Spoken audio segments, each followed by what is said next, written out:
Call our meeting back to order. Thank you. After lunch, first one up is Department of Enterprise Technology Services. We have another interim director. Come forth, please. Welcome to the Management Audit Committee, Mr. Sheehan, I believe. Yes, I'm Timothy Sheehan, the interim director for Enterprise Technology Services. Perfect. And that microphone, it seems to be a little dull in its pickup or something and volume. So just pull it a little closer to you, please. Mr. Chairman. Director. And welcome to your colleagues. So please proceed. And we do have quite a few materials that you've already provided to us, so we do appreciate that. And Abigail, was there anything else we need to do before they kicked off their presentation? All right. Please proceed, Director. Mr. Chairman, members of the committee, with me today, I have our interim deputy director, Jason Miller, to my right, and our Office of the CIO Administrator, Donovan Alonso. Perfect. If it's okay with you, I'd like to give a quick background on the department. Yes, please proceed. The Department of Enterprise Technology Services was created in 2012 under Wyoming statutes 9-2-2901 through 2907. The current mission of ETS is to establish and refine coordinated enterprise information services and technology structure, increase the ability of state agencies to deliver quality, cost-effective services to the citizens of Wyoming. I would note with the change in leadership, I do anticipate we will have a modified mission more focused on the direction we are currently headed, and I'll have this information presented to you the next time we meet. ETS is comprised of the Information Services Division, the Information Technology Division, and the Office of the CIO. The primary objective of the Information Services Division is to provide customer-facing enterprise information and support services through a personalized, customer-centric approach within service management, request management, and hardware and software support functions of the organization. The division consists of 3 business units: our service desk, field services, and our service delivery team. The primary objective of the Information Technology Division is to anticipate and service the core computing and communication infrastructure of the state. Services include application development, data center operations, network connectivity, systems, software, and telecommunications. The division consists of 3 business units: business application services, network services, and systems. And finally, the director and deputy director of ETS also serve as the chief information officer and the deputy chief information officer. The primary objective of this office of the CIO is to provide internal and external support services to ETS as well as agencies throughout the state. The Office of the CIO focuses on the big picture view of agency investments and strategies, assuring that agency investments will fit into an enterprise view of IT. Support services includes business liaisons, compliance analysis, financial services, and project coordination. The division consists of 3 business units: business and financial services, enterprise planning and process, and our learning and communications team.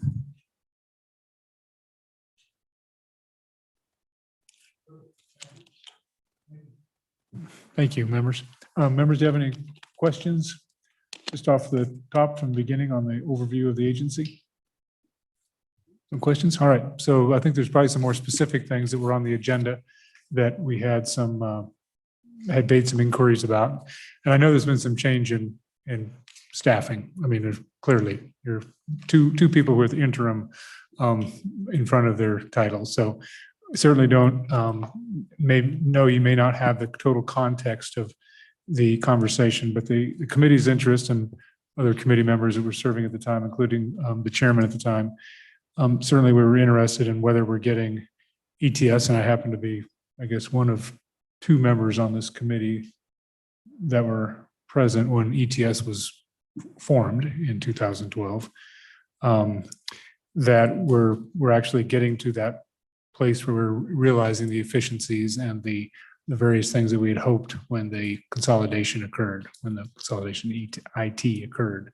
So maybe first speak to, and I don't know if Mr. Alonso or Mr. Miller, if you want them to make any comment to the IT positions within agencies outside and some of the justifications, rationales. And like I said, we do have that information as far as numbers. But if there's any details you want to add to that, and then we'll take questions from the committee. And then, of course, the telework, which we'll get to the state telework policy, because that's, of course, A&I, the director behind you's primary responsibility, but certainly the remote, the capabilities, et cetera. If you want to go into any of those things, that'd be great. Please proceed. Mr. Chairman, we did provide numbers that kind of go from 2010 through this current year, I believe, of how the positions are outlined in the state. ETS has not completed a comprehensive review of those positions, to my knowledge, since the time of consolidation around that 2012, 2014 timeframe. When new positions do come open, if a position is vacated, a request is sent via the agency through our ETS request system to be reviewed. And then at that time, we do look at the business needs of the agency and to see if that is an enterprise fit position or more aligned to the agency. I would add in my sort of personal opinion, it could be worth a review, but I believe that's a bigger discussion to have with agency directors and A&I. Okay, so what percentage of the positions since, let's say, 2012, when we haven't done a systemic review, what percentages would naturally been reviewed based on vacancies, et cetera? Do you think, is it 10%, 20% of the, I can't remember, several hundred? Please, please introduce yourself if you'd like and respond. Good morning, Mr. Chairman. My name is Donovan Alonso. I'm the administrator for the Office of the CIO. Typically, we see about 15 to 20% a year turnover. So some of those positions are the same turnovers. And so we, on average, I'd say we review about 15% to 20% position-wise of the positions outside of ETS. So follow up, what kind of turnover do you have within ETS? ETS has also had I'm sorry. Okay. Mr. Chairman, the ETS has also experienced anywhere from 15 to 20%, and it varies from year to year. But we could also get those numbers for you, exact numbers if you need. No, I don't need exact number. I'm just curious, inside versus outside. Senator Guru, question on the review of the ETS or the IT positions. Yes, thank you, Mr. Chairman. Good morning or good afternoon now, sorry. And welcome. It appears from just my rudimentary math skills, which are probably wrong, but 24 of these positions are in the general fund and the rest are out of federal funds or commission funds because they're off the budget. It's the 24 that are on the general fund, I guess it'd be my first, I'll be asking the department heads, but just in your view, looking at the positions in each of those departments, is there some of the duties there that you think that are so specialized that they need to be in those in your view, or do you think it might be helpful to have some of those under your purview? So Director, and for the ETS folks, obviously some of these questions may have a more appropriation type of event to them because we do have some appropriators represented on this committee, which is fine. It's also appropriate. But anyway, so you might get these questions, I don't know, maybe even tomorrow. So anyway, so go ahead, please proceed. Mr. Chairman, Senator Guru, I would say it depends. And that's just my honest opinion in my current state as an interim director. There very much are positions that are very agency specific. There are some very IT specific business processes that would not necessarily be an enterprise centric approach. And again, back to my previous comment, that may be where the appropriate review may need to take place to understand that and be able to report on that. Thank you. Follow up, Senator Drew? No, Not in this meeting. Not in this meeting. I've been. All right. Take my church. Any other questions on the inside versus outside IT positions, excuse me? All right. Please proceed maybe to the, I guess, the telework and any other things you want to bring up in your, for testimony with the telework and remote meetings capability issue, which I know has been an evolving thing over the last year and evolved quickly. So please proceed. Mr. Chairman, Google Meet is included, and this will be sort of a repeat of some of the information we provided earlier in the document, but I'll go ahead and just kind of generally cover that. Google Meet is the enterprise meeting platform used by the executive branch for online meetings, conferencing, and there is no additional cost to agencies to use that product. Google Meet has the built-in security protections and encryption to meet our security needs. And currently approximately 9,250 staff members and other users with WIO.gov accounts leverage those licenses. Prior to the pandemic, Google Meet was lacking features that you may have seen in products, other conferencing products that you may be used to using here today. But as you indicated over the past year, several enhancements have been made. Some of those deficiencies were the amount of users who could actually attend a meeting. It was limited to approximately 50. That has now increased to 250. It lacked Q&As and breakout rooms and that sort of thing. And so at the time, some agencies needed a different product to allow for some of those features. And going forward, when those purchase requests do come in, we will review them to ensure best fit. If the enterprise solution works, we'll work with the agency to try to leverage that enterprise solution. But if there is a one-off specific, and generally that comes to potentially a federal requirement or a business partner need, they may still need that license.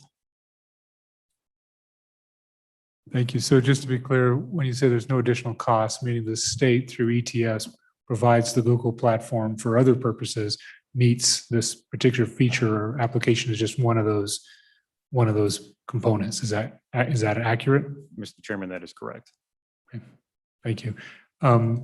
Questions, committee? I guess, so my question would be when an entity, an agency or executive branch does select for a specific purpose need, has a different need that maybe has a need that maybe the Google Meets or the state platform does not allow. Do you support it, or is that something that they have to support out of their own budgets? Thank you. Mr. Chairman, from the licensing cost aspect, the agency would obviously pay for that.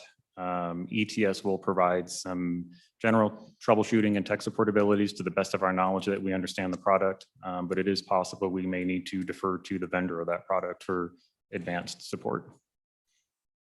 And so of the 95,600 that you say are on, what percentage of the virtual platform or meeting platform, remote platform, telework opportunities are outside of the Google Meets currently?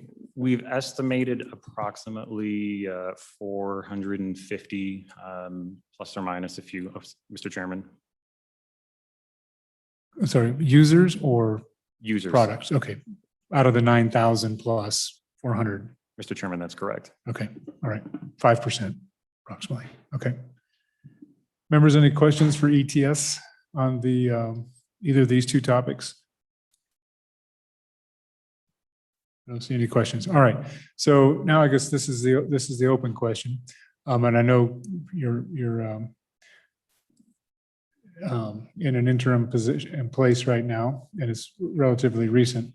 But are there any requests, as this committee has been, I guess, deemed a home committee for ETS? Is there any statutory or authority that you need in statute that would assist you in furthering the mission, aside from things you can, obviously aside from things that you could do out in current authority? Is there anything that would be helpful going forward that we should be aware of and then continue to learn more about? Director? Mr. Chairman, I did have lengthy conversations with the team prior to this meeting, and I don't believe at this time we have any suggested changes we would want to look at. We feel that the statute that already exists should give us the proper authority to execute our mission. Okay.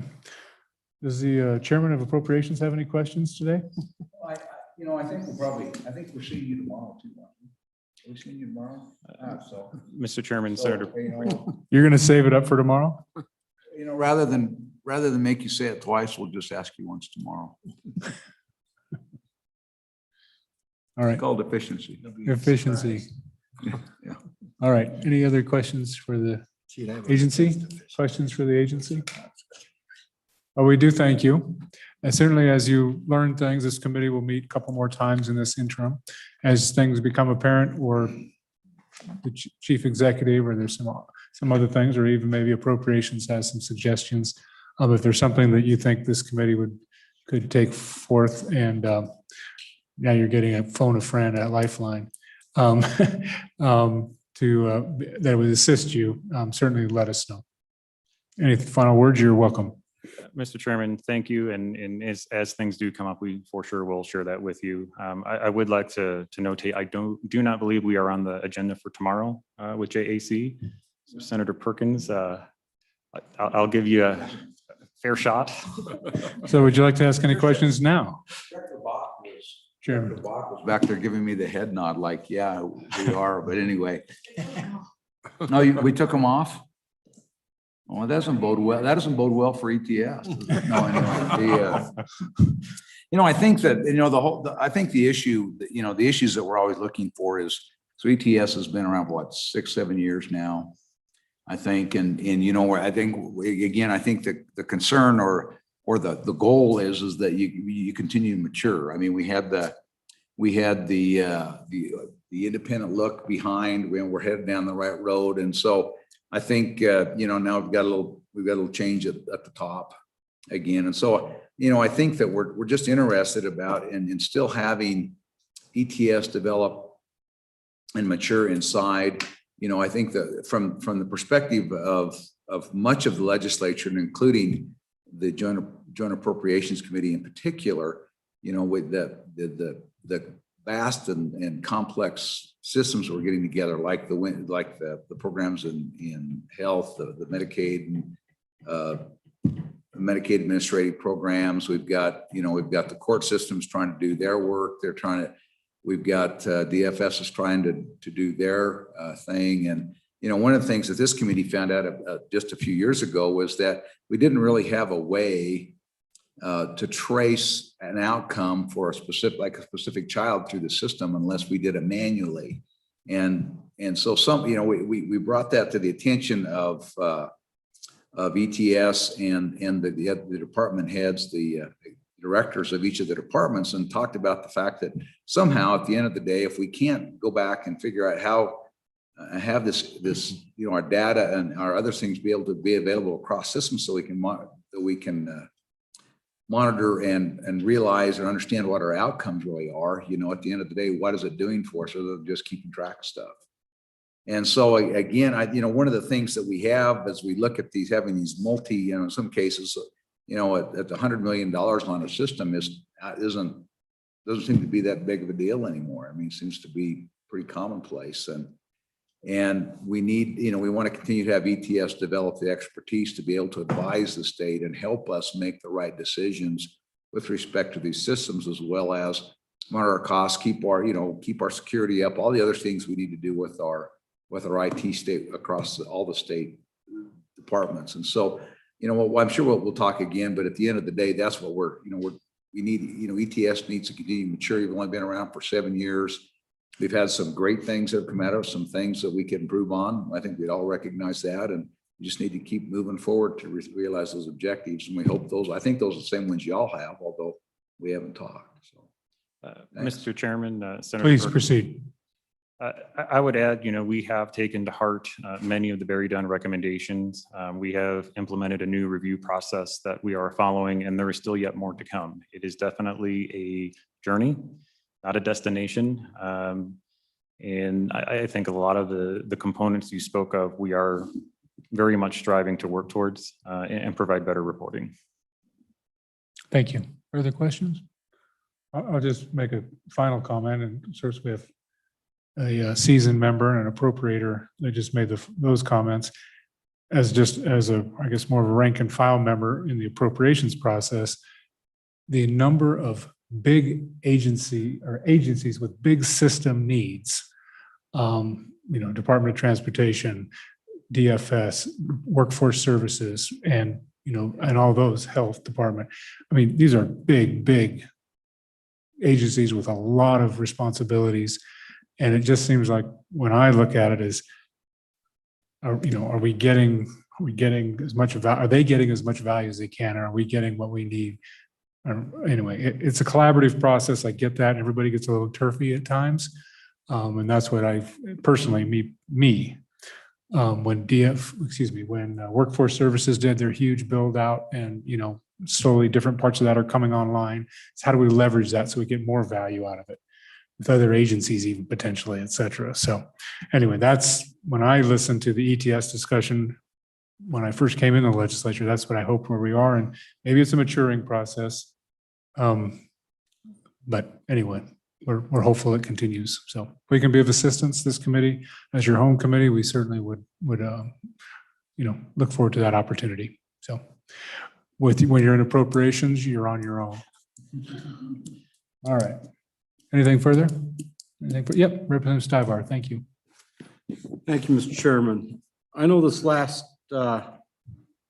session, we passed the bill for the Department of Transportation computer system. Looking here, they've got 22 slots here that work through you guys. Are they working on this, or is that a separate thing? Go ahead, Director. Mr. Chairman, Representative Stivar, now ETS and the Department of Transportation are very much working closely in tandem on this project. I can tell you that was one of the first conversations I had was with Director Reiner on ensuring we are lockstep in our approach. So we are working very closely on that review. Follow up. Representative Stivar, follow up. Because I know years ago, I believe the system was called IRIS that the Department of Health was trying to do. And we spent a lot of money on that system that's not being used now. So we need to make sure we do the right thing. All right. Thank you. And if you'd like to make a comment, I mean, I think it was more of a statement, but if you'd like to respond, that's fine. Mr. Chairman, Representative Stivar, no, I think the due diligence we are taking on this, well, I know not everybody is a fan of consultants. We do have a good consultant on this product who's helping YDOT out. And there is a collaboration with UW and ETS on this as well. So we are taking a very proactive approach on this. Representative Stivar is on the Transportation Committee, so he'll probably be asking Director Reiner when he comes to their committee as well. All right, anything further for our colleagues from ETS? All right, thank you very much. We appreciate you being here. Look forward if we can help you in some way in the future. Thank you. Thank you. Abigail, do we have anything else that we need to follow up with ETS? We're good. All right. Keep marching along.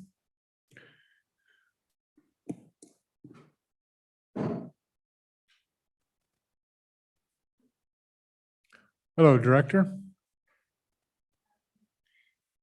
Director Bach, A&I. And you've got a couple bullet points here, so at your pleasure, you can introduce yourself and march on, and we'll take questions as they may come up. Welcome. Thank you very much, Chairman, Senators, Representatives. My name is Patricia Bach. I'm the Director of A&I. Because there are a few new members, I thought maybe a very quick synopsis of A&I would be helpful. What we do is support the governmental entities, their employees, as well as the residents of Wyoming. So sometimes I kind of look at I as like the office that helps the governor, the agencies, anybody who needs help. We actually try to work that out. And we strive to provide superior services and information through strategic partnerships with our customers and make sure that we're doing what they expect us to do. If you look on our website, we now have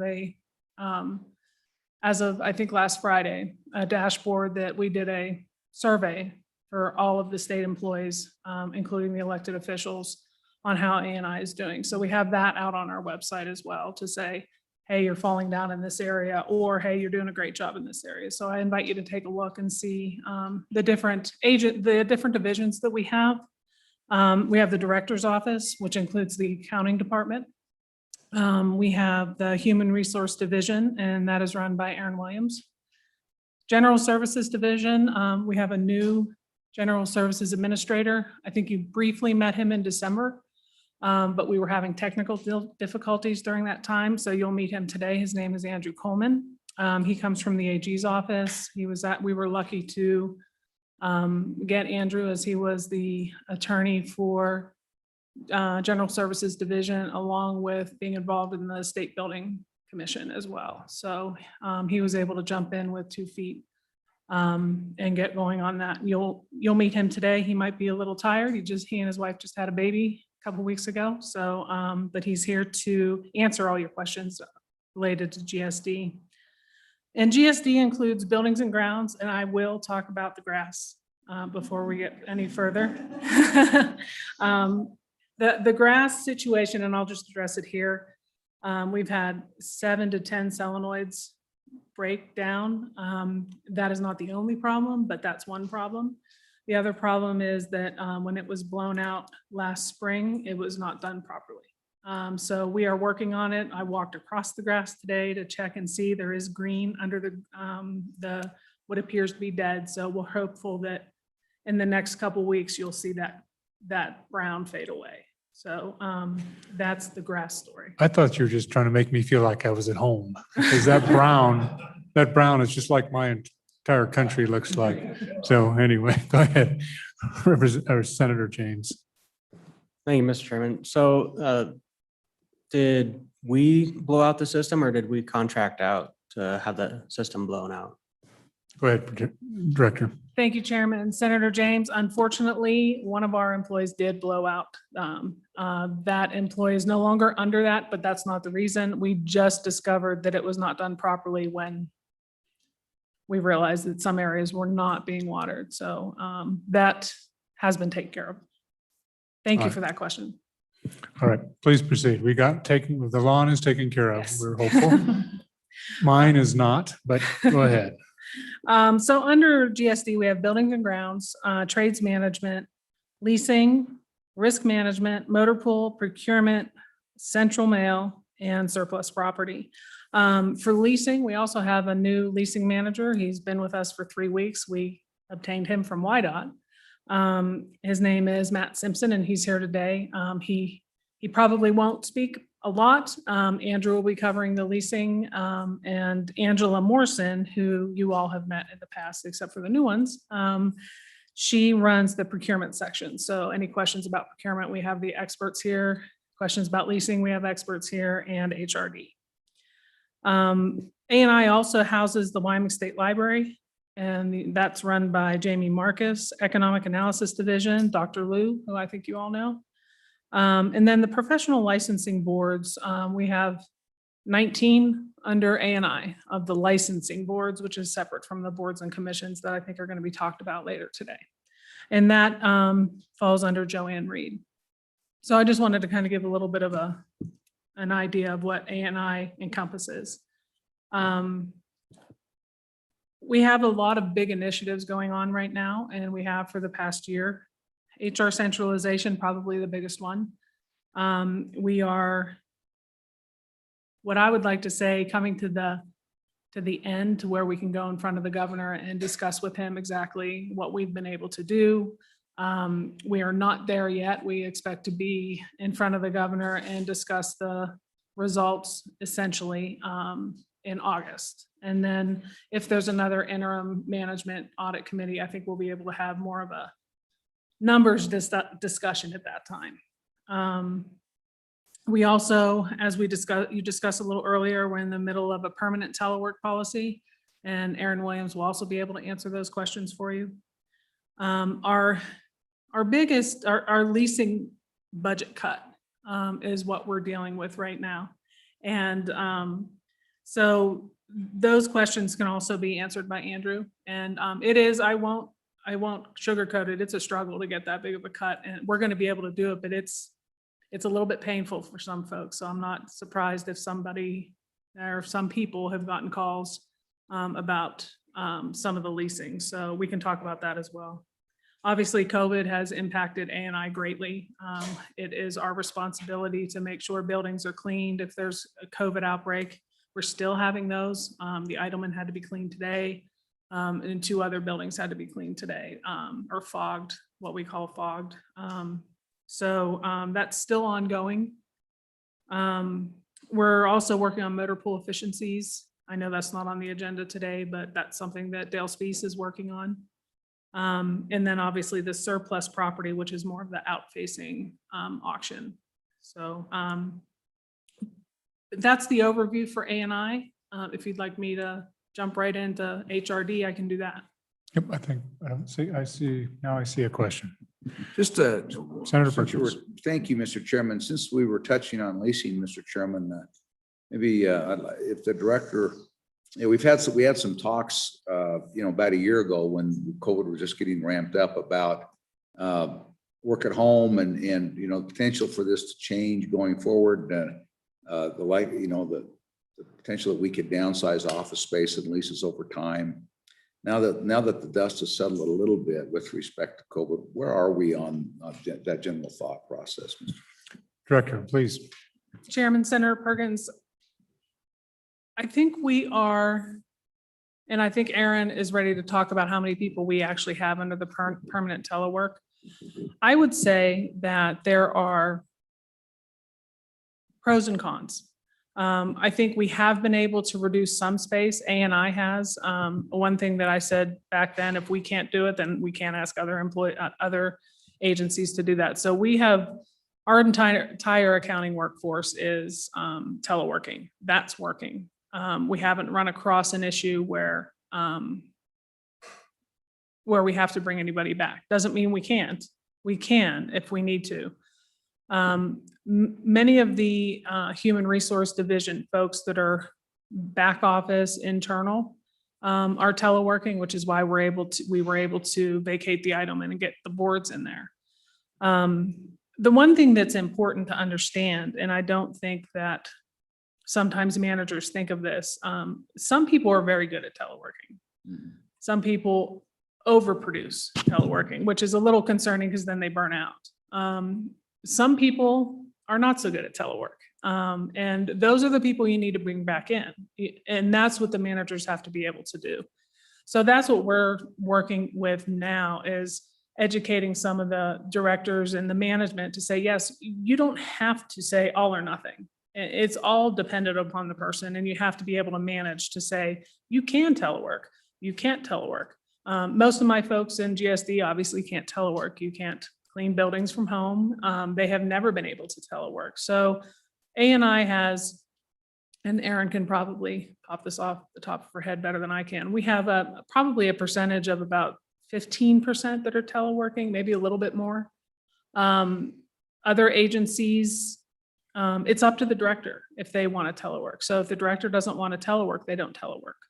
And that gives the management rights to the agency. So on the question of whether we're going to have a smaller footprint, I'm hopeful.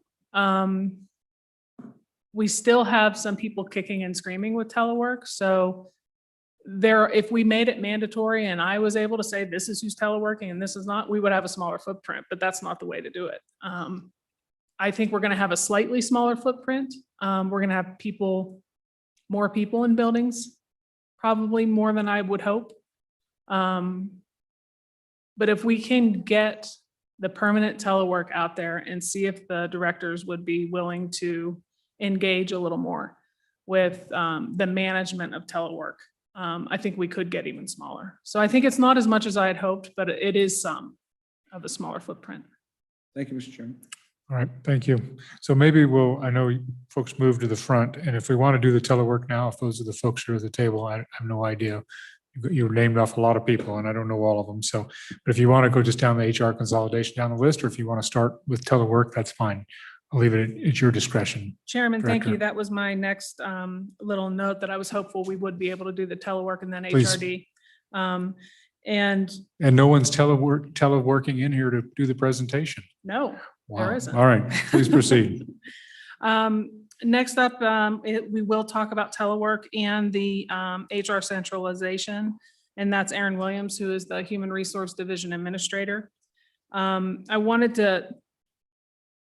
mentioned that we'll be briefing the governor probably in August. I want to make sure that I reiterate that the executive order that happened in July for centralization was not part of a budget cut for ANI or any of the other agencies. So this was before we came in with our leasing cut. So the HR centralization is not part of the budget cut. And I just wanted to make sure that was clear.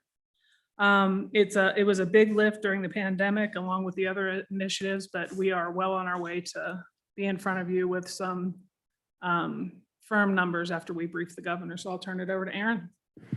Thank you. Please introduce yourself, Ms. Williams. My name is Erin Williams. I'm the Human Resources Division Administrator for the Department of Administration and Information. Welcome. Welcome. Thank you so much. Chairman Barlow, as far as telework goes, we've done 2 telework policies in the past year. So we started March 10th, 2020 with our emergency pandemic preparedness policy. We had approximately 5,000 of the 8,500 state employees we were able to get out of the offices within a couple weeks. I think as a state of Wyoming, with the assistance of the governor's office and the Department of Enterprise Technology Services, we were very successful implementing a strategic telework option to keep our employees and mitigate that COVID risk. The governor's office, as Director Bach had mentioned, is closely monitoring the coronavirus outbreak now, just watching the numbers. Employees are coming back into state offices, and we are seeing our COVID admin numbers going up with numbers of positive cases in the buildings. Nothing overly alarming, but I think you can tell that we're coming back into the offices more than individuals were.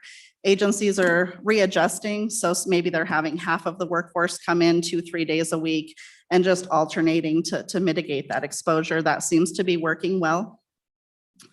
We have currently implemented February 21st of 2021, the executive branch telework policy. We worked collaboratively with multiple state agencies to update and put out a permanent telework policy. You guys should have in your packet the policy and the steps that the agencies go through to implement that emergency, or go from the emergency policy to the permanent policy. Agencies are working through that. The pandemic policy telework is set to expire June 30th.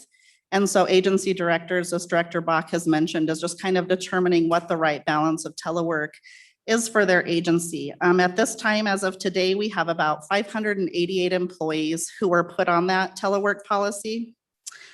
Now, permanent policy doesn't mean that they're teleworking all day long every day. There's options for full-time, part-time, intermittent, or some sort of temporary. And so those are the different categories that the employees are opting into with the direction and approval of their agency management. As Director Bach had mentioned, telework is not necessarily a suitable arrangement for everyone. So I think we've worked with our employees to determine which positions are conducive to telework and which ones we need to have coming back to the office. The telework policy makes that very clear, that that decision is an overall ultimate management decision in collaboration with your employees, of course. And so I think that's been a pretty successful process. It's going slowly. I think agencies are methodically determining what their needs are and moving forward. And so that's really the update, unless you guys have any further questions on the policy. We have not heard from the governor's office at this point if they're going to continue the pandemic policy based on numbers, but from what we understand, that's set to expire at the end of this month. Thank you very much. Any questions on the telework policy? No, Senator Grew. Thank you, Mr. Chairman. It's kind of a weird spot we're in now as we come out of the COVID part of teleworking and try to balance that out as far as making sure that we provide a safe work environment. But as we transition out, do you have a sense or a way, unless you just straight, asking your customers, how they're doing with it as far as, we want to make sure it works for the employees, want to make sure we have a healthy work environment. But then there's that customer component, or the people that we're dealing with, our constituents. What kind of are you getting feedback from them? Or the department heads, what are you hearing back from them as far as how it's working? And, how to find that level? Or is there a way that you guys have contemplated to try to gauge that as you gauge all those other moving parts? Ms. Williams, please. Senator Guru, Chairman Barlow, we have lots of communication with our agencies. We're meeting regularly with our HR managers and the HR community. We've been invited to a lot of executive leadership team meetings as far as HR consolidation with the agency directors. So we're continually talking and evaluating these situations. One of the things we hope to do, we had set out a customer service survey that we'd shared with you guys the last update we had. I think it's time for us to send another one out as we're in this transition and flux and just gauge. Like Director Bach said, employees have teleworked for a year. There's a lot of burnout, those sorts of things going on. I think for the most part, customer service is still up there. The employees, I think, are the ones struggling the most. They're used to teleworking. And so the adjustment to coming back into the office has been a little rocky, and we're working through those issues. But I haven't heard any overwhelmingly large complaints on customer service. I think everyone's just kind of trying to readjust to getting back to the new norm. But I do think we want to do another customer service survey and engage same questions and see where we are now. Senator Gru, follow up. Thank you, Mr. Chairman. And one other facet to it, and I guess this would also work on the HR side, consolidation side too, as far as maybe talking to folks in the private sector who are going through, there's a lot of, there's a number of firms in this town, especially I didn't think of, it's like banks and things that have central HR functions, central teleworking policies, and maybe get with them too and see what kind of feedback you're getting from a customer service standpoint and an employee, productivity standpoint too, about how they're handling. And that, like I say, I think it works on the HR side as well. So just a comment. Thank you. Further Thank you. questions? Yep. Representative Stiver. Thank you, Mr. Chairman. Are you guys looking at bringing in somebody back into the office 3 days a week, 2 days at home, 3 days a week to slow down this? You know what I'm talking about? I do. Representative Go ahead, Stiver, please, Chairman Rep. Barlow. Please. Yes, I think that's exactly the type of conversations that agency directors are having, is what's that right balance? We've had a few agencies who've brought everyone back in, and we started to see a case or two of COVID. And so they've put people an intermittent kind of a hybrid approach where they're 3 days in, 2 days out and alternating. And that seems to be working well. So yes, that's where we are at this point. Yep. Thank you very much. Further questions? I guess continue on. Telework policy, anything first on that? I guess I had one thing, and I actually read the telework policy, and I was a little bit fascinated by the teleworkers' responsibility when it came to security and confidentiality and sensitive material. It seems like, would they have that responsibility if they were in the workplace? And that's what struck me, was just because they're in an alternate or a remote workplace, are they responsible in a different way than they would be in their whatever regular is anymore, regular workspace?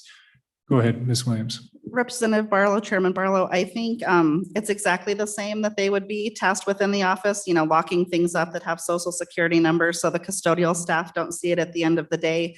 You have the same issue. You just need to make sure your spouse or, whoever may be in and out of your house, that your office is secured and documents are, taken care of at home as they are in the office.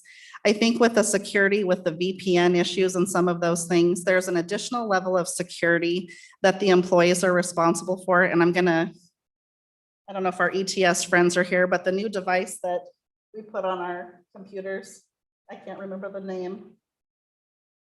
The Meraki device, yes.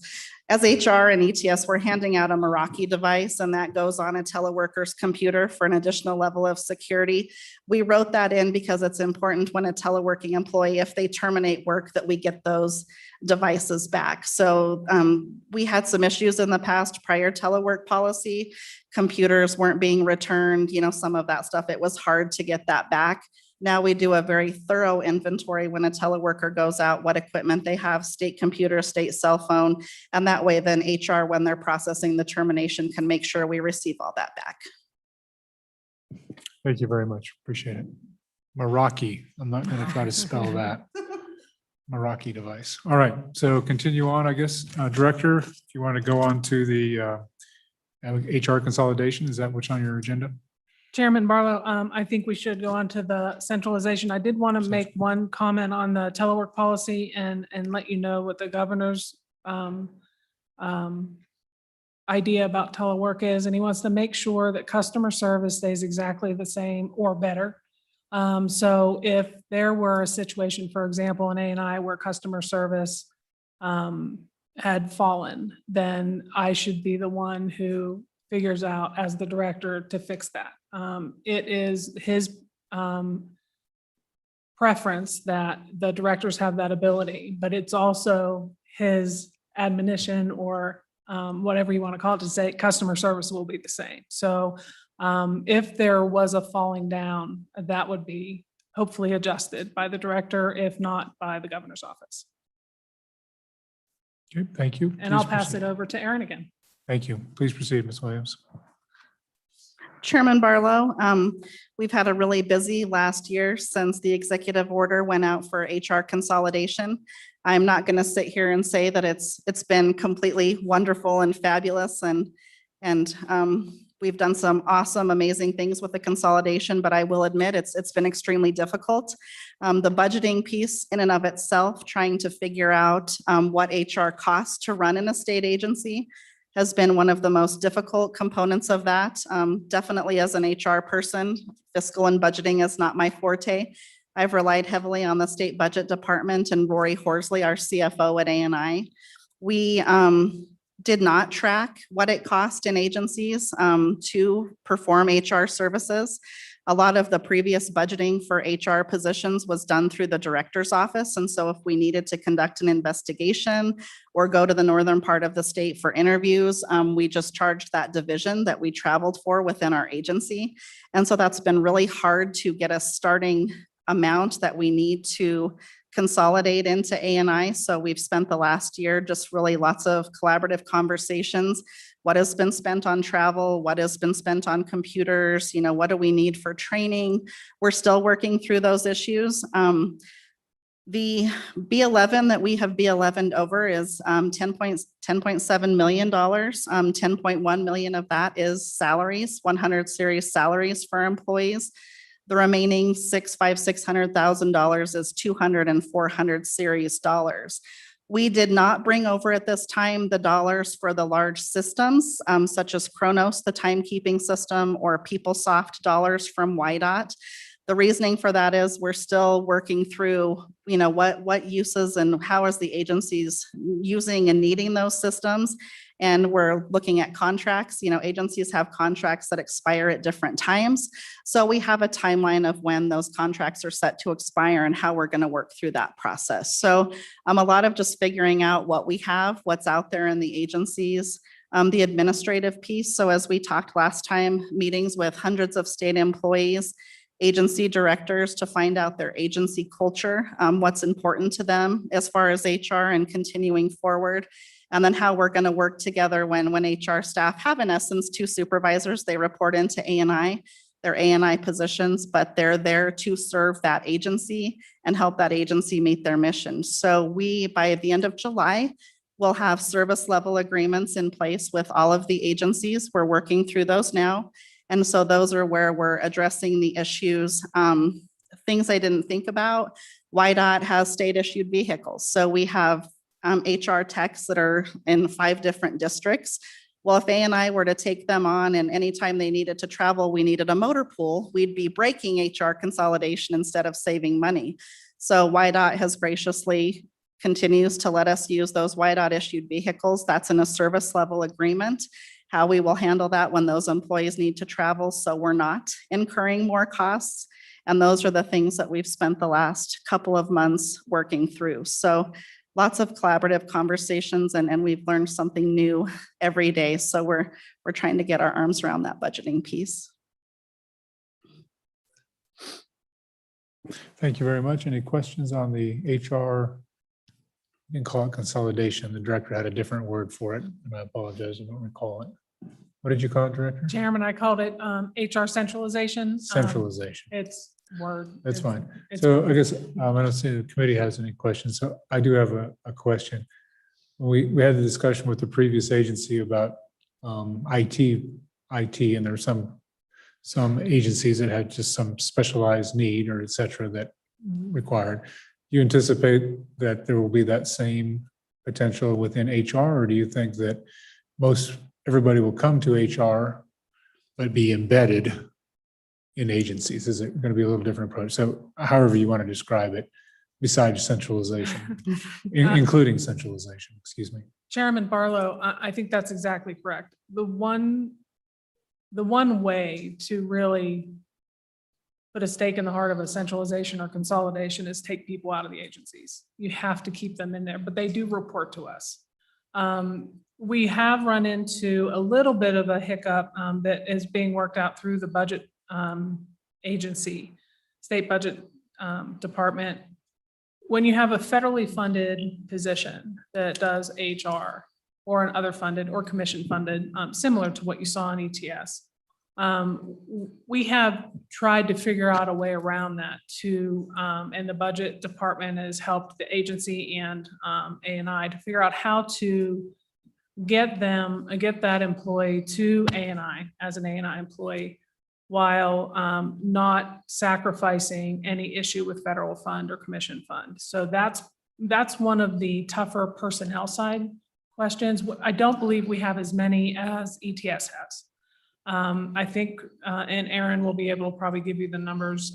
It's very few that we had, a couple at health, a couple at YDOT, but we've figured that problem out. However, we feel very strongly that as an agency, you have to have HR in your building. If an employee has a problem, they need to be able to go to somebody right there. If they have a death in the family, they need somebody right there. The same holds true for the director or the manager. If the director is having a problem with an employee, they need to be able to walk into HR and be like, I need to fix this and I need to fix it now. We can't be waiting to call down to A&I and see if somebody can come out. So that is one of the very important issues that both Aaron and I had when the governor talked about the consolidation. The only ones that I see that are successful in the states are the ones that do it the way that we're doing it, keeping the employees in the buildings. And I can turn it over to Aaron if she might be able to give you those. If you'd like to add anything more, you're welcome to, Ms. Williams. Chairman Barlow, I just wanted to kind of, as Director Bach said, when we update the governor's office in August, we hope to have a report that will really signify the new organizational structure, how many positions we started with and how many we're ending with in the consolidation. But I do want to point out, we started out originally when we looked at this a year ago with 143 individuals in the state who were performing some sort of HR function, whether it be 5% of the time or 100% of the time. So we narrowed that down to individuals who are performing 50% or more of their time spent performing HR functions. And those are eventually the positions that we consolidated or are implementing shared services with HR. That doesn't mean that we took them out of the agencies, but those are the ones. If we had an individual in a board who was maybe processing timesheets or doing 5% of HR work, that is now being done by additional staff. So that freed up those individuals in the boards to do the licensing or the administrative or fiscal work that they were originally hired to do without having to perform HR functions as well. That accomplished two things. It moved all HR functions to HR individuals. So there's a streamlining and consistency that comes with that. That section would fall under the cost avoidance section of the Alvarez and Marsal study. So we aren't really saving any money with those, but we did bring the functions up under and we're able to perform them with less number of employees. And so we can outline that for you. Right now, we have taken 81 positions that are now under A&I. And we have 64 of those positions that are working full-time individuals. We are creating a grievance and an appeals unit We have created a centralized payroll unit for some of those functions that you can centralize. And so we're staffing those new sections right now. And so that's how we're utilizing some of those positions, but we'll also have quite a few positions to turn back also. When we're done with that, we're just trying right now to right size how many positions we need. We don't want to consolidate too quickly and not fill a lot of positions. We don't want customer service to fall off. So we're evaluating that right now, working with agency directors. We're going to a model where an agency HR manager can have 1,000 employees underneath them, and a transactional employee, the generalist model we're going to, will be able to process transactions for 250 employees. So we've done some shifting around of employees to meet those numbers. We've successfully worked with Director Cooley and Director Schmidt of Workforce Services and DFS. There's one HR team that's performing HR services for both agencies. That's been a very successful shared services model that they've helped us pilot, and it's working very well. So we're going to move through some other agencies over the course of the next year and do the same thing. We have also Department of Corrections, Department of Transportation, and Department of Health have HR folks out in the institutions and facilities that did not report into their central HR offices. They reported into wardens or district engineers.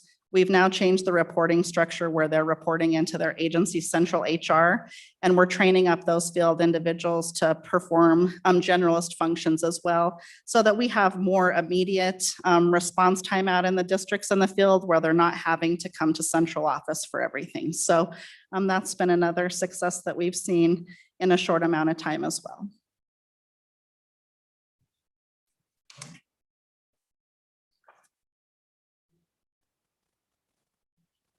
No questions for the committee. We'll continue on. I think the last thing on your, if you've got through your two bullet points, you have one left. By process of elimination, state leasing and procurement. Please proceed. Absolutely. Thank you, Chairman. And next to my right is Andrew Coleman, and he'll be able to go through the update for the leasing and procurement. Angela Morrison is here as well for the procurement section. And if you have questions for her, she can jump up here and answer those questions too. Andrew? Perfect. Please introduce yourself, Mr. Coleman, and for the record, and then proceed. Thank you, Mr. Chairman. My name is Andrew Coleman. I'm the administrator for the General Services Division, and I'm happy to be here today. We have provided you an update as to the audit and our actions that have been ongoing since that audit from, I think it was 2018. And we've tried to indicate some of the information that we had back in December for you, and then some of the additional information from today. I will be happy to answer questions on leasing. I did want to start by introducing Matt Simpson here, who is our new leasing manager. As the director mentioned, he's been here for, I think, 3 weeks and has done incredible work during that time, but I felt I probably could help answer some questions and give him a little bit more time before needing to step up in this venue. I also have Angela Morrison, who I can have, after I've done kind of talking about some leasing items, can come up and talk about procurement as you have questions. I wasn't sure to what detail you'd like me to go through these. I think our updates have been hopefully pretty clear as to the items that we're still working on. Some of the items are some items where the recommendation also included the legislature's action. And so for those items where we are waiting to help the legislature to the extent that you need any assistance or have questions for us on those particular recommendations, we are happy to help. As the director mentioned, we are working on our leasing reductions for our budgets. And some of the items that have come out of this audit have been very helpful to us, particularly things like the occupancy study that we've done and some of the guidance on our leasing spacing and our I guess, employee spacing for offices has been very helpful as we evaluate kind of what size agencies we have in various leases. As you can imagine, the spaces for different offices are not always consistent over historic time. And so as we've been working on reducing leasing, we have been able to use those spacing guidelines to help us kind of right size what the space needs are for the agencies while working also with the agencies to make sure that there are things such as filing and other needs besides just personal office space are included. We are also working on updating our leasing rules with the State Building Commission. And I believe the Secretary Muldrew provided an update as well on that. And I believe they are going to be considered at the next meeting in July. And so we'll look forward to working with the SBC on continuing that process on the leasing rules. And hopefully we'll have those out sooner or later and be able to move on and start implementing those.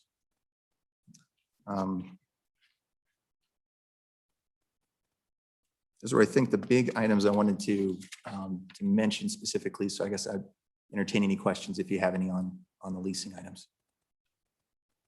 Thank you very much. Members, do you have any questions off of the update? This is a June 2020. It's kind of a spreadsheet type thing. There was updates off for June, partially, I mean, the completed things, obviously. I like those ones that say awaiting legislative implementation. I mean, that means us doing something. I think that's what that means. And then there's quite a few partially complete, but your updates seem sufficient to me. So does anybody have any specific questions on the state leasing side, building leasing side? Committee?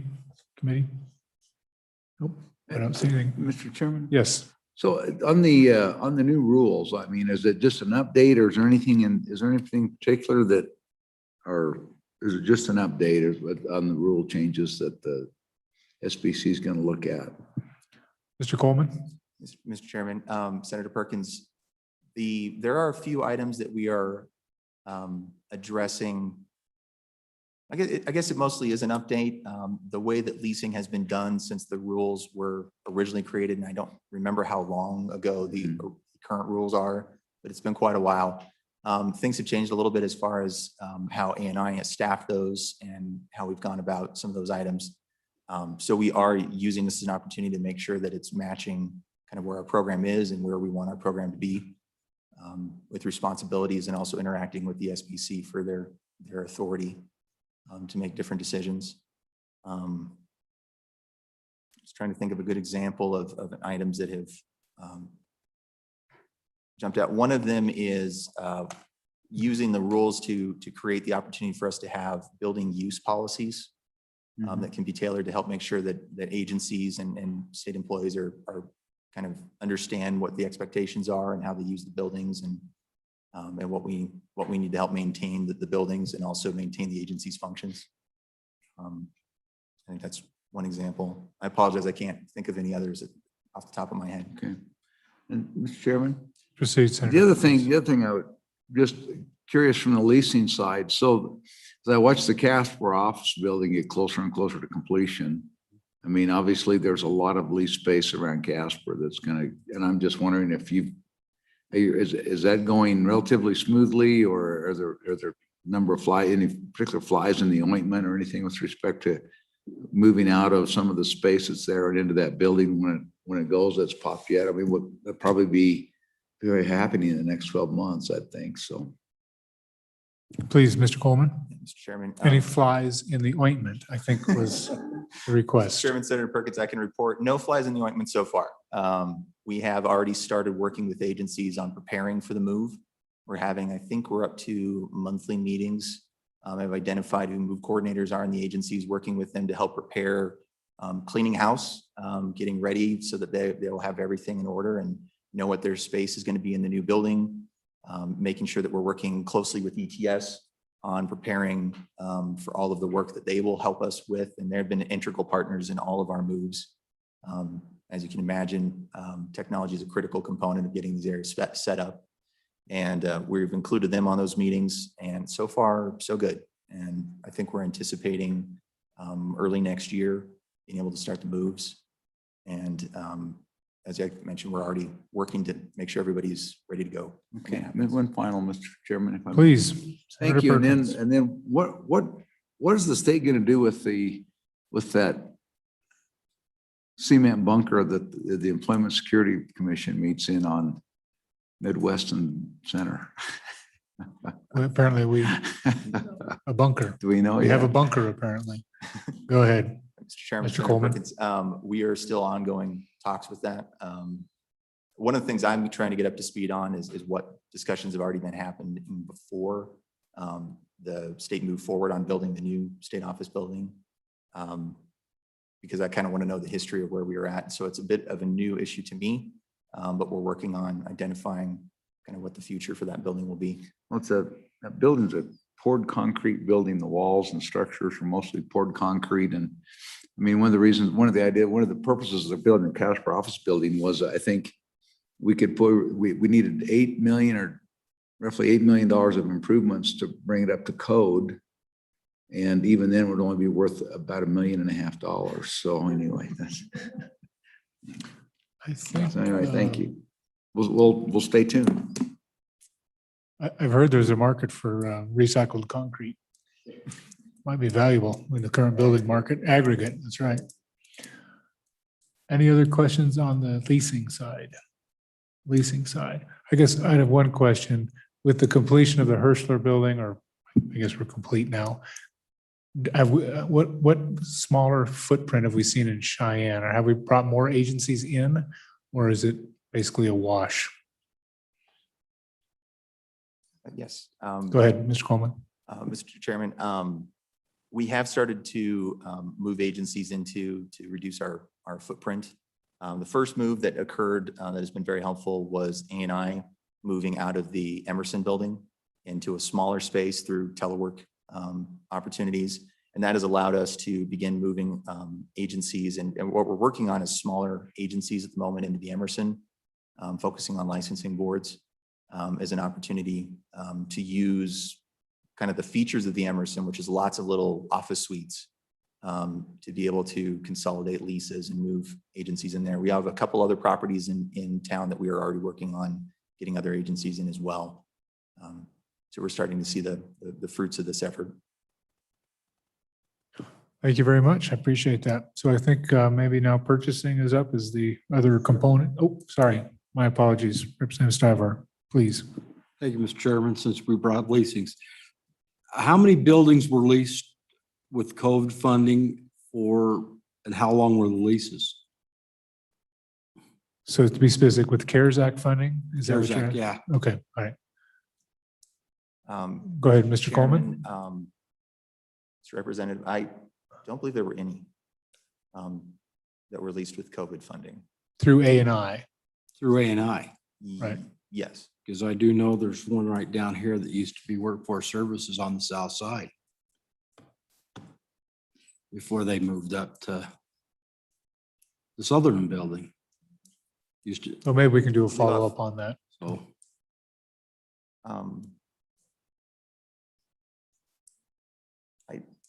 Mr. Chair, I'm not aware of who is in there. we will get offline. and Yeah, talk. that's fine. Okay. We'll maybe just a Thank you, follow-up. sir. The CARES money was, of course, only available just over a year ago. And it only lasted for a year and then got extended for a year. So it would have been a short-term lease if it would have been with CARES dollars, excuse me. So I guess I'm not familiar with the thing, but go ahead. Director, do you have anything? Chairman Barlow, I think public health was in there for a little while doing vaccines in the old liquor store, and the name's escaping me right now, right next to the old liquor store where DWS was. And Okay. the last time I was in there was for my vaccine. So I think that was public health. I'm not sure if it was state COVID money or if that was through the county. And that's the Okay. only thing I would know. Okay, thank you. Well, Thank there's some follow-up, maybe that'd be great. So I guess we'll go on to, with no other questions, thank you. We'll go on to, I guess the other part of this, which is the, I don't find it here, procurement side. If Ms. Morrison wants to provide any feedback or updates on that, which I think is a part of the same status report. So Ms. Morrison, please. Hi, I'm Angela Morrison. I'm the procurement manager under A&I. Yeah. Do you want me to go through the ones that are already complete or just kind of give an overview of all of I them? think just, no, the completed ones, I think just the briefest overview of anything that's outstanding that you're maybe having struggles with and, or there's challenges with, and then we'll go from there. Okay. 3.1 was complete. I did add some new hyperlinks with the new information for the statewide contracts that we currently have. Those contracts, just so you know, we encourage the use of those, but once in a while, when we get a document that has a request for a large number of, say, items, we are the buyers that are responsible for the individual contracts actually reach out and try to negotiate a better price under those contracts. Or if we feel like we can get a better price, we do encourage a solicitation of a bidder and RFP for those items, just so you know. The next one, 3.2, the study, let's see, what is this word? Mandating certain statewide contracts. We really don't encourage, I mean, we encourage, but we don't think that it would probably be very feasible to mandate those contracts based on what I just said, that the agencies may actually get a better price if we negotiate with the vendors that hold those contracts, or if we just go ahead with the solicitation of a bidder and RFP. 3.2, this is an evaluation related to contract negotiation, administration, and monitoring. We haven't been instructed to really do anything on that particular recommendation. However, we are addressing that in our rules under a chapter 7, which is titled Post Award. 3.4, the policies that address non-compliant vendors, that again is going to be addressed in our new rule update. 3.5, the American Bar Association. The last time we met in December, one of the things that we had identified that was lacking in procurement is a code of ethics, and one has been created. It's not completed yet. Once it's completed, we'll send it through the Attorney General's office for their review. 4.1.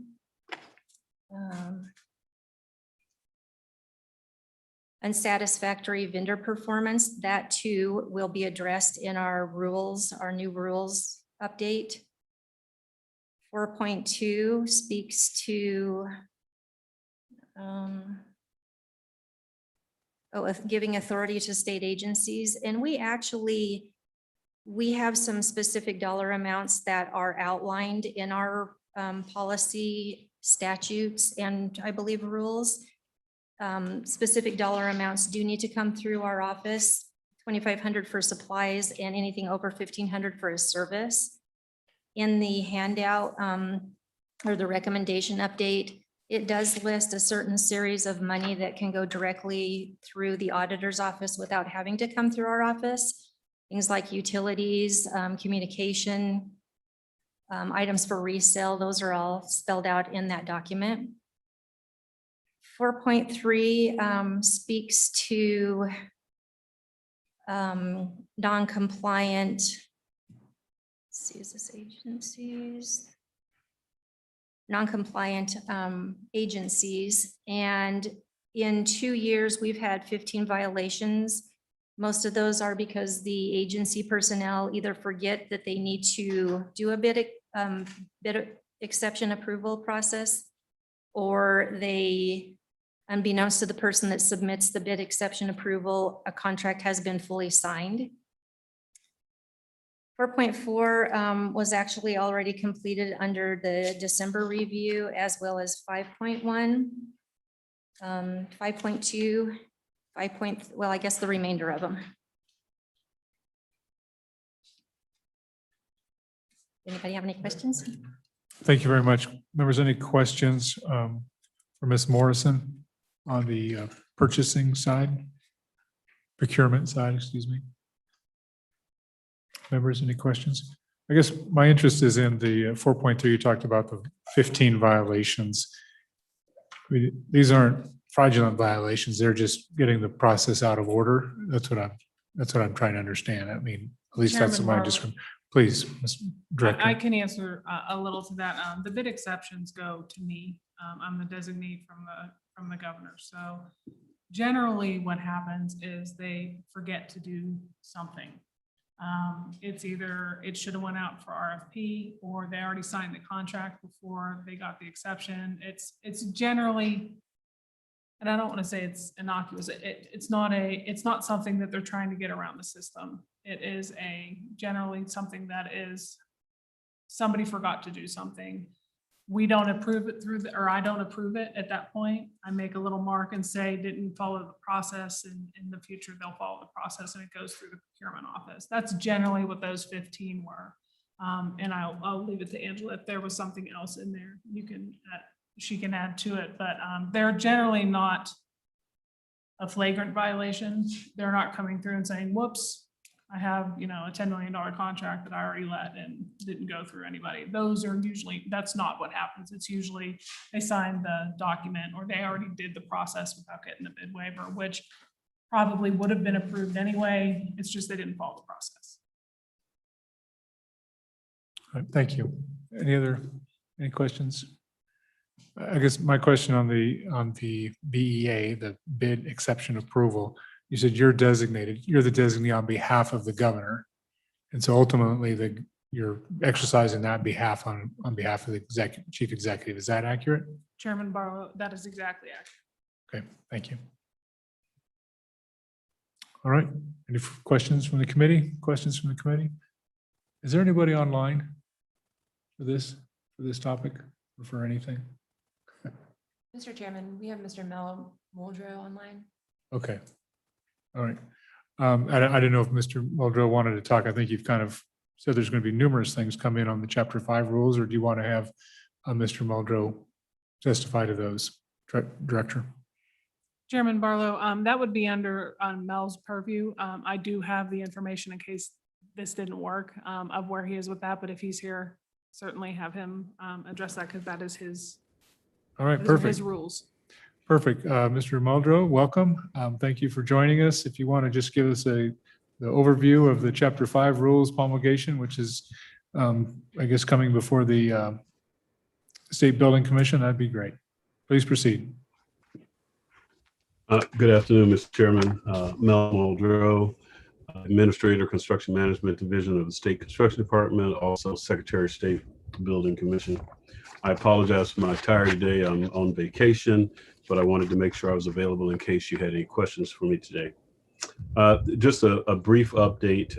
There are two things on what my area was to report on, and one was regarding A&I and their reviews and how they present to the State Building Commission. Just as a quick caveat to what Andrew said, they report to the SBC every quarter.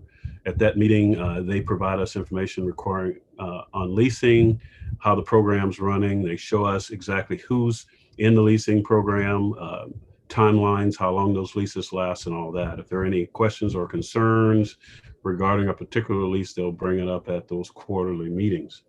The second thing on there was about there was a question on the second item about organizational change. If the commission felt that there was something in there that might need to be looked at as far as organizationally changing how leasing was done. I will tell you from my standpoint as a secretary, and as we work with them over the last year or so, particularly since we did our last update in December, A&I continues to run what we think is a good leasing program with them. Also, as the director said, they've done a great job in consolidating agencies back into state-owned buildings. We see that effort at the meetings. Again, the commission has not made any recommendations regarding looking at organizational changes regarding the leasing program. Regarding the Chapter 5 on leasing, it is part of our leasing package. We're trying to submit an entire package to the SBC rules, which encompass much more than just the leasing. Our original intent was to have that done, as we indicated in December, for the April SBC meeting to get a review and approval so we could move forward with promulgation. That did not happen. As you know, we got extremely busy during that timeline, we determined that it might be best to hold off a little bit until after the session so that we could give it the last bit of attention it needed. We've been working on those rules, as you know, probably for about 2 years now, trying to get everything looked at, making sure we're capturing all the latest statutory changes that might have come since the last time the rules were changed. In a caveat to that, the last time those rules were actually changed was approximately 10, 12 years ago. But the last time those rules had an update to them. So this has been quite a process for us to get to this point where we feel like we've got a great set of rules and we're ready to move forward. So with that, Mr. Chairman, I'll stand for any questions. Thank you, Mr. Muldrow. And I am sorry you're taking a little bit of your vacation time to have to join us, but we do appreciate it. So members, any questions for Mr. Muldrow on any of the items? Senator Guru. Thank you, Mr. Chairman. And yeah, Mel, sorry about taking you away from your vacation, but just a general question. I don't know. First a comment, then a question, I guess.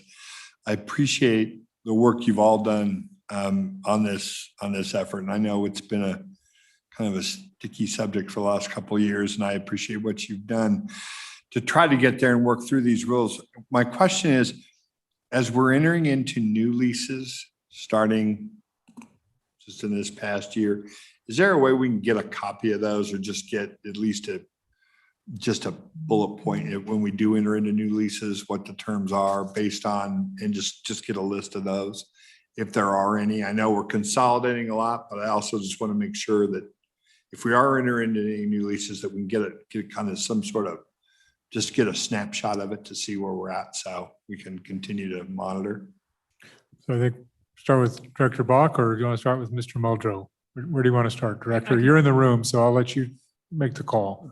Chairman Barlow, Senator Guru, that's a good question, and I think we can. You would think we would not be entering into new leases because we're trying to consolidate. However, there are instances where we may be entering into a new cheaper lease somewhere else that makes things better. So yes, we can get that to you. I will tell you, we put them through Cobblestone in the AG's office. There's a very specific template that we want and the AG's office wants, because we don't want some of the problems we had in the past. So they all should have the same or very, very similar terms, like out clauses and budget issues, and those we can get you the template for, and certainly make a notice to the Management Audit Committee on new leases. We can also get you the current leases, what we have. We have a report on where our current leases are. Okay, thank you. Mr. Muldrow, did you have anything you wanted to add to the query?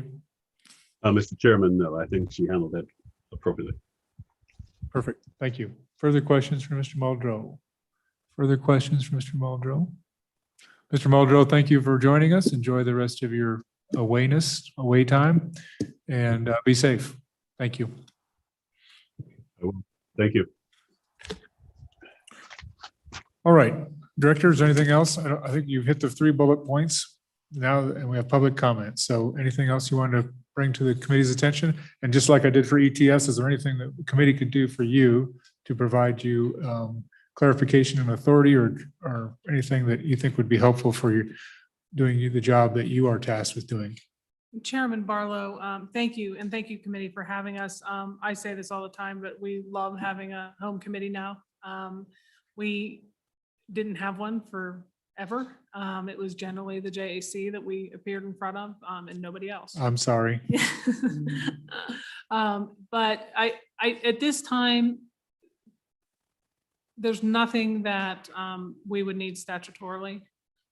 There are obviously some issues with the HRD consolidation, centralization that we are working through with the governor's office, ETS, the auditor's office on computer or system needs.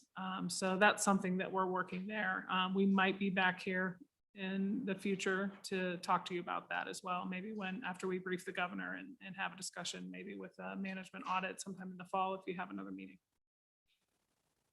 But I would stand for any questions. If we have another meeting, okay. I think we're assured to have another meeting. So anything else from the committee? Any questions for the director? Yep. Senator Guru. Just one comment. When you were talking about the HR part and about keeping, a person in different departments and how that helps to make sure that someone has a go-to person. As you go through this, I'd be interested to see if it had any applicability with the ETS function too, because it seems like that's always been the kind of the knock that I heard about, we've really worked hard to try to get folks to buy into the ETS model as well for this thing too. And so maybe that may be part of the answer is to say, okay, you can still have your person in the building, but when going back, and it was said earlier, it's one of the biggest concerns why we do have all these procurement issues is be able to have some way to get accurate information so we can make quantitative judgments. Because right now with millions of dollars worth of computer requests and same thing, I see the copiers and everything else, it's a multi-million-dollar operation. And it's nice to have something that we can, a touchstone that we can say, we went through these steps, we had this. So, and the same thing with the leases and everything else. So that's what I'm looking for to help me. And that's why I ask about the leases, because I know how hard you're working on it going forward. I want us all to be able to have that information and then see what we can do, maybe have applicability going in other directions. So, thank you. Director, go ahead. I think you saw a little bit of That's it. channeling of his JAC, but go ahead. No, there are committee, Mr. Chair. Chairman Director. Barlow, Senator Guru, it's a good question. It's something that I believe Interim Director Sheehan and his team have already thought about or are thinking about. So I think it's not, and I want to be careful because ETS consolidation, I think it's harder to keep ETS folks because they have so many different functions in the building. And that's something I'm looking at right now too. With HRD, it's not a singular function, but they all do the same thing generally. So I think it's something that they're looking at as well to see if that would be helpful for kind of tweaking the consolidation a little bit with ETS. I think that is something they're looking at. And I know that the governor's office has thought about it as well. Okay, thank you very much. Further questions from the committee? Further questions? All right, Director, Mr. Simpson, welcome aboard. Ms. Williams, Ms. Coleman, Mr. Coleman, and Ms. Morrison, thank you for your testimony today and your assistance. And if this committee can be of assistance, certainly contact Abigail or myself or Chairman Boner, and we'll be trying to be assistance with you. Thank you very much. Thank you. Have a great day. All right. We'll continue on with our, Abigail, are we still on track? Anything needs to be thrown in? All right, thank you, Ms. Bodewins. So at this time, I'd like to invite Senator Drew Perkins, Ms. Betsy Anderson. Yeah. And we have for a potential program evaluation topic. This is an outgrowth of the Government Efficiency Commission study, which of course, Senator Perkins was one of the chairmen. And this is what it looks like when ETS and AI all bail at the same time. The room empties. So we're so pleased to have you with us. And I think since I am speaking with you, Chairman Perkins, President Perkins, all the different titles for the service you've done. So if you want to give us some thoughts on your work on the Government Efficiency Commission and some potentials there, we welcome Ms. Anderson as well. And I've forgotten your colleague's name and I apologize. Mr. Chairman, this is Pamela Perea from the Governor's Office. My apologies. You'll get to introduce yourself in a moment if you present. So Chairman Perkins, please proceed. Thank you, Mr. Chairman, members of the committee. Back on, as you know, those of you around and that here a few years ago, we did a significant efficiency review, and we hired a consultant named Alvarez and Marcel, A&M, to come in and look at a number of ways to consolidate and develop some efficiencies. generally the themes that they did, whatever they did when they went around, that were, it centered on a couple things. It was, was looking at trying to have better processes, finding better, ways to help with people, improvements from technology, eliminating duplication. And then, of course, one of the things that we find in efficiencies today is simply to have consolidation. So you consolidate and you try and use your common services, accounting, HR, those types of things, so that it's obviously if we can develop some economies of scale from already using the same accounting systems or the same management systems or things like that, there's an opportunity to save money. One of the areas that they looked at was we have boards and commissions, and I don't remember how many boards, is it 200 plus boards and commissions that we have out there. So we have everything from the beef checkoff to, to the realtors, to the industrial siding commission, to the governor's council on access, where, and on and on and on and on. You've got all these councils. And so one of the ideas that Alvarez and Marcel had was that you would go about and you would see if you could find ways to consolidate a number of these commissions and boards, maybe develop some expertise, maybe, and obviously in some cases there's significant overlap, and develop some expertise and some commonality among them. And so you might be able to reduce the boards and commissions. And of course, if you're reducing boards and commission, you reduce support staff and the ability and responsibility sometimes of A&I or of others to monitor and see what they do to run them, you staff them, and do all those things. In addition, a number of those things are created by legislative mandates. Some of them are created by the governor. Some have been existed around, and so some of them may have run their course, some may not have run their course. It may, if you go back to the original discussion this morning where we talked about one of the original purposes of this committee was to look at sunset dates on legislative programs. And so it falls right in line with that. And going back and look at these things, if you go back and look at the Alvarez and Marcel report, I think that they did that, and so they just kind of lumped that, they kind of looked at all the boards and commissions and kind of said, these boards and commissions look the most like what other boards and commissions. They lumped them into several categories. In some instances, I think there's some validity in looking at those, and certainly much like legislative programs or other programs that jump out, we ought to take, Mr. Chairman, members of the committee, we ought to take a chance to look at those once in a while and see if they still have a purpose to serve. See if they can be improved, see if there's a way that we consolidate, see if we can do some things like that. On the other hand, I'll tell you that looking at the Alvarez and Marcel report, some of that just doesn't make sense. Some of those consolidations just don't make sense. For example, if you look, I would really like to see beef checkoff. I'd like to see them try and consolidate that with boards that look over weed and pest or other things like that. It's just not going to happen. It's not practical. And they're concerned with very different areas. Another example, I think if you look at the energy and the environment, they're saying, well, could we consolidate the Industrial Siding Commission with the Oil and Gas Commission, with the and some of those others, and they have such different functions that I don't really know how much thought that A&M put into some of that. So if you start, if you've been in government a little while and you start to look at how they class some of these, and you start to look at the items that they said we might consider, some of them will automatically just fall out, and you just go, well, that's not going to work. Either one, because the subject matter is so different, or oftentimes you're going to have a particularly diverse idea about what would happen. For example, I'd really like to see them try and put the Industrial Siding Commission in with the Oil and Gas Commission and in with the Enhanced Oil Recovery Institute.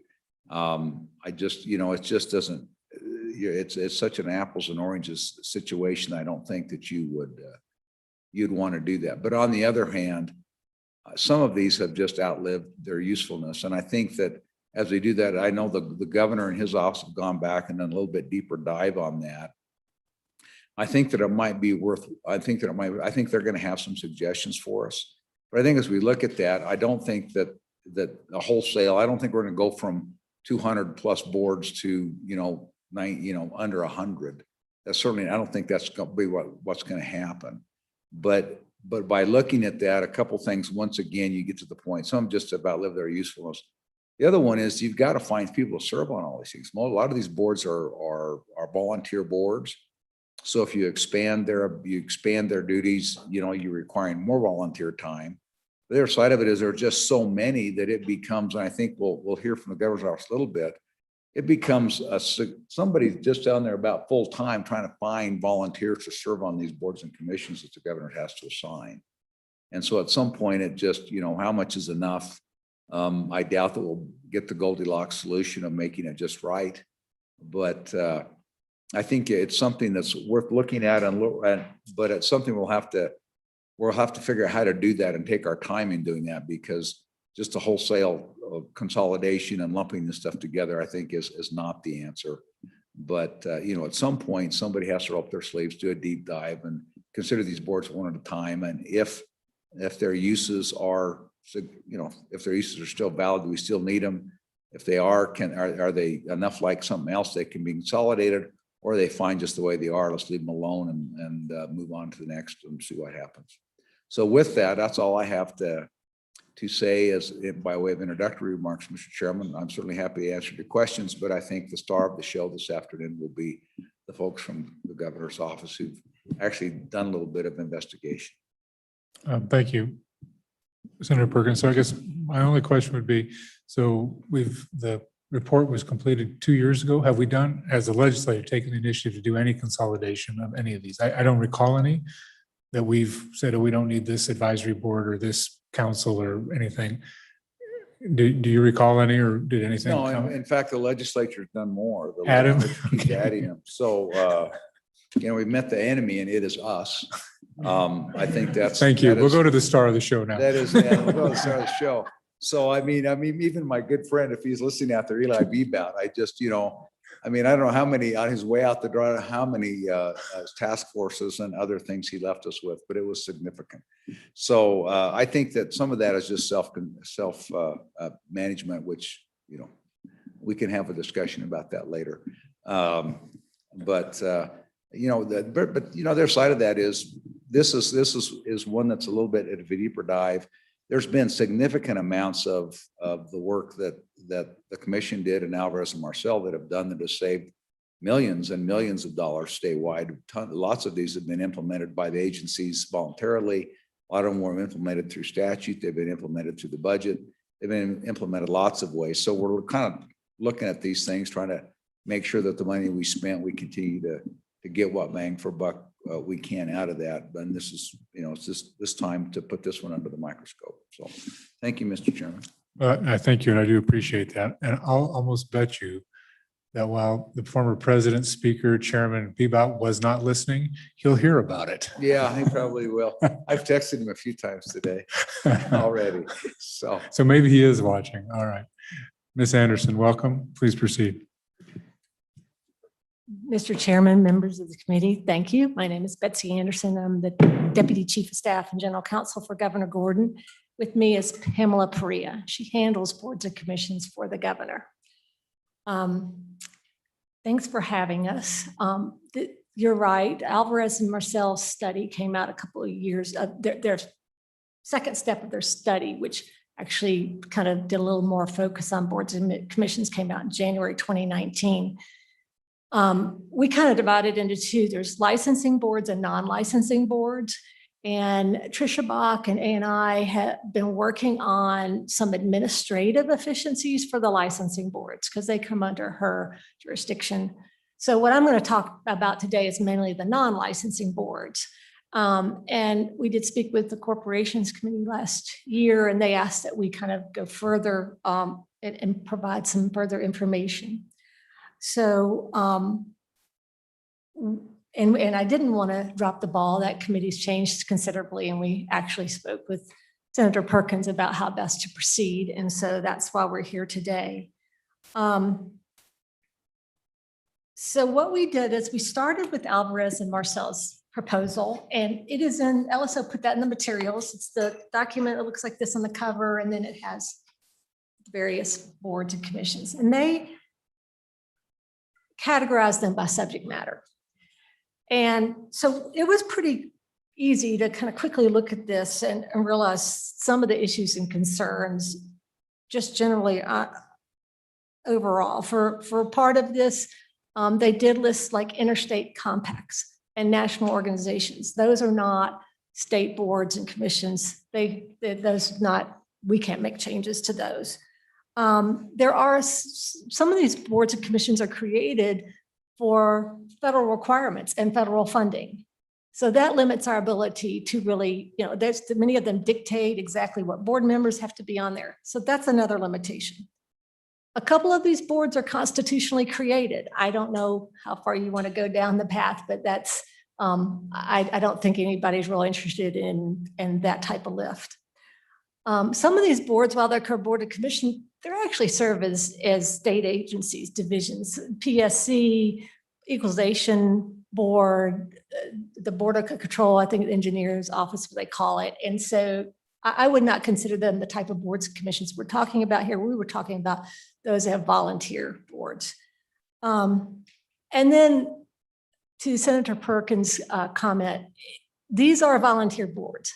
So when you consolidate 8 boards into one, we have to think about the fact that we have volunteers that now are they working 20 hours a week.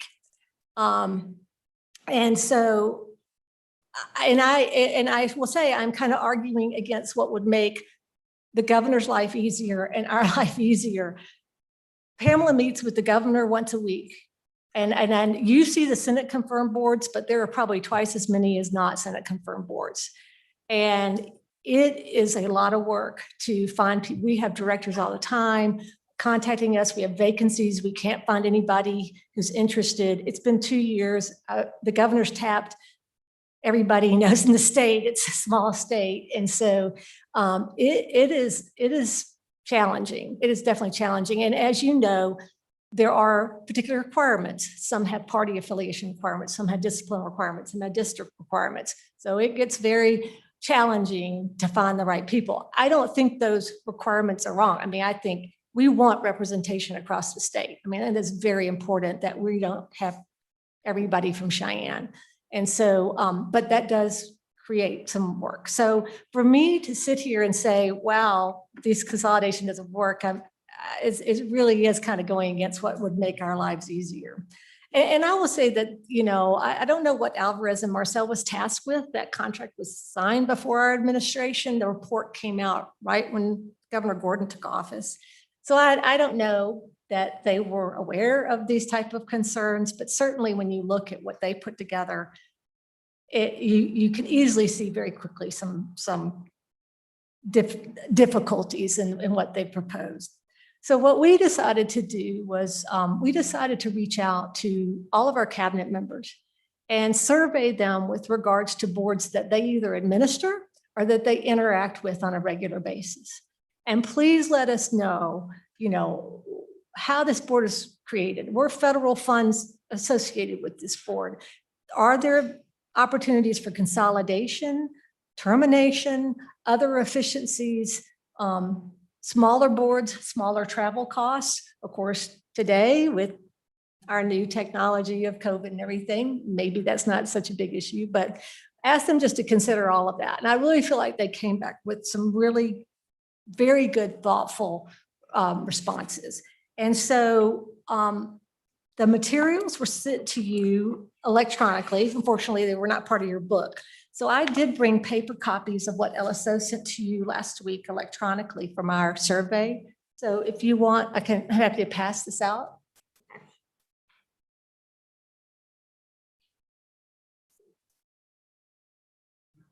You should have that.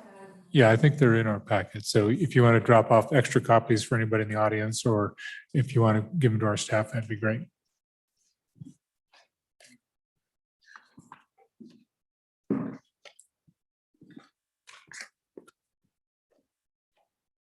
And so we've kind of divided them up into 3 categories. This is, just to be clear, Ms. Anderson, this is the June 7th, 2021.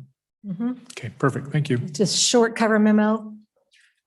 In the Exhibit A lists all the boards and commissions that we surveyed. Again, we did not do the licensing boards. We just did the non-licensing boards. Just in case, it's the gaming commission, a licensing board, not a licensing board. You have that conversation just so you knew exactly what boards we we asked the cabinet directors to respond about, and then you can see we divided up into 3 categories. We have those that cabinet members said, we think this board could be terminated. Either it serves no function now, or the duties can be handled by the actual department with no conflict and with no additional resources required for the agency. We do have some proposed consolidations. And then also another efficiency was just a reduction in the number of members.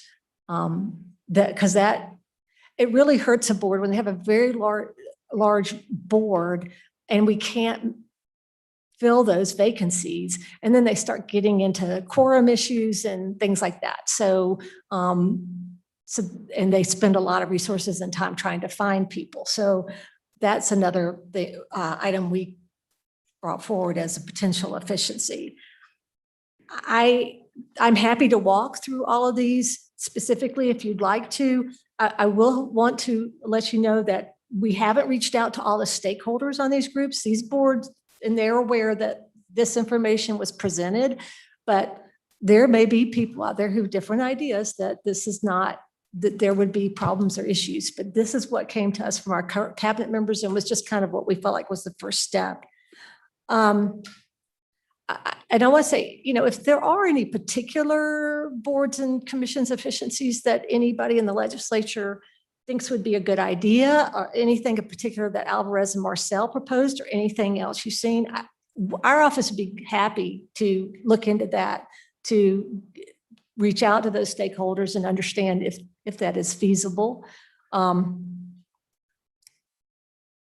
then my last thing I'd like to say is I do think this is actually a good exercise after we did this, that we maybe look at this on a periodic basis. I don't know if it's 4 years, 6 years, but at what point, but to continue to determine the relevancy of these boards and their efficiencies and issues and concerns that sometimes may arise in the operations of these boards and commissions. So I found this to be a really good exercise of the office, and something I think we could continue doing on some type of a periodic basis. You have your task forces for the legislature. You typically always have a sunset date. So that really makes that makes it easy for the task force that you work with. But obviously with the boards and commissions, I do believe there's 1 or 2 in here that haven't met for years. And I meant to go back and check if we're still appointing people for boards that aren't even meeting. But I do think it was a good exercise. So at this point, I'm happy to answer any questions. So actually, I see 3 exhibits. The complete list, the potential efficiency termination list, and then the consolidation. I guess that's in the same list. Sorry, that's B. So I guess there's just 2 exhibits. Sorry. For some reason, I thought there was 3. My apologies. The terminations seem fairly straightforward, but when you get to a land quality division, air quality division, some of those that can tend to have significant workloads, depending on the, what issues are before them. What were the thoughts? Of course, now you have, I guess, an interim director for the Department of Environmental Quality, who that they would interact with. Is that accurate? Todd? Mr. Chairman, I'm sorry, what was the question? So air quality, land quality, Mhm. those could tend to have some fairly heavy workloads depending on what projects are being commented on or appealed or otherwise asking for advisory. So you have a new director or an interim director for DEQ now, or you have a new director? Mr. Chairman, no, Director Parfit is still the director. Oh, I thought he was retiring. Sorry. I So thought he he's was. not yet. Not yet? Okay. Oh, my mistake. Okay. So some of those, some of them seem like they'd be pretty big lifts for a single board, volunteer public board. So any thoughts on how to proceed, how this committee would proceed in weeding through this?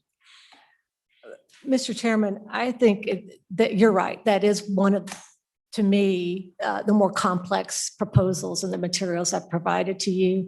I believe that at that point, we would want to reach out to stakeholders if it's something that the legislature thinks this would be a good idea. And just hear what everyone has to say. I do know that, I don't think that if there's three of them, there's the Air Quality Advisory Board, the Land Quality Advisory Board, and the Water and Waste Advisory Board. And I do think some of them may have different thoughts on putting this together. I think Director Parfit's, and we pushed, we said, please provide us what you think are potential efficiencies. And we did push people to think outside the box and to maybe be a little assertive. And so this would be one. I think there's 5 on each of the boards, 5 board members, but there's a lot of, there's one industry rep, but I think the other 4 board members kind of have the same requirements and qualifications for each of the 3 boards. So, what do you do a board that have the same 4 people, and then one from air, one from land, one from water? But that could be a situation we may look at that and say, wow, you've now got a board that's meeting a week a month as opposed to 2 days a month or something like that. And maybe that, again, finding people to serve, and if they have to serve that long, we have some boards that significant commitment. And it is admirable of the people that sit on some of these boards, the amount of time they spend. So, but I do see that as a process of looking at the stakeholders and understanding if that is a feasible proposal. Okay, thank you very much. Senator Boner, Vice Chairman. Thank you, Mr. Chairman. Having served on the Air Quality Advisory Board before I got into this position, I guess my memory of that is that those advisory boards didn't have much decision-making authority. All we could do is provide recommendations to the Environmental Quality Council. So I'm wondering what exactly the analysis is there with those boards within DEQ. If we just eliminate the boards altogether, we just depend on the Environmental Quality Council to pick up the slack? Because a lot of it seemed like it was, not necessarily redundant, but it was a one step in a multi-step process, we'll say that. And so I was just wondering if it seems like that might be a good opportunity if we are willing to have less citizen input in that particular agency. It seems like a good opportunity to me, depending on what the discussion has been. So I guess I'm wondering just for a little bit more detail there. Ms. Anderson, please. Mr. Chairman, Vice Chairman Boner, and I believe it's not proposing that we eliminate them. It's proposing that you consolidate the 3 boards. And so I do believe the functions would be the same, their recommendations and proposals to the EQC. So that part would stay the same, because I do think they need that type of counsel. And you do have one industry rep basically on each of the boards that it's good to have their input.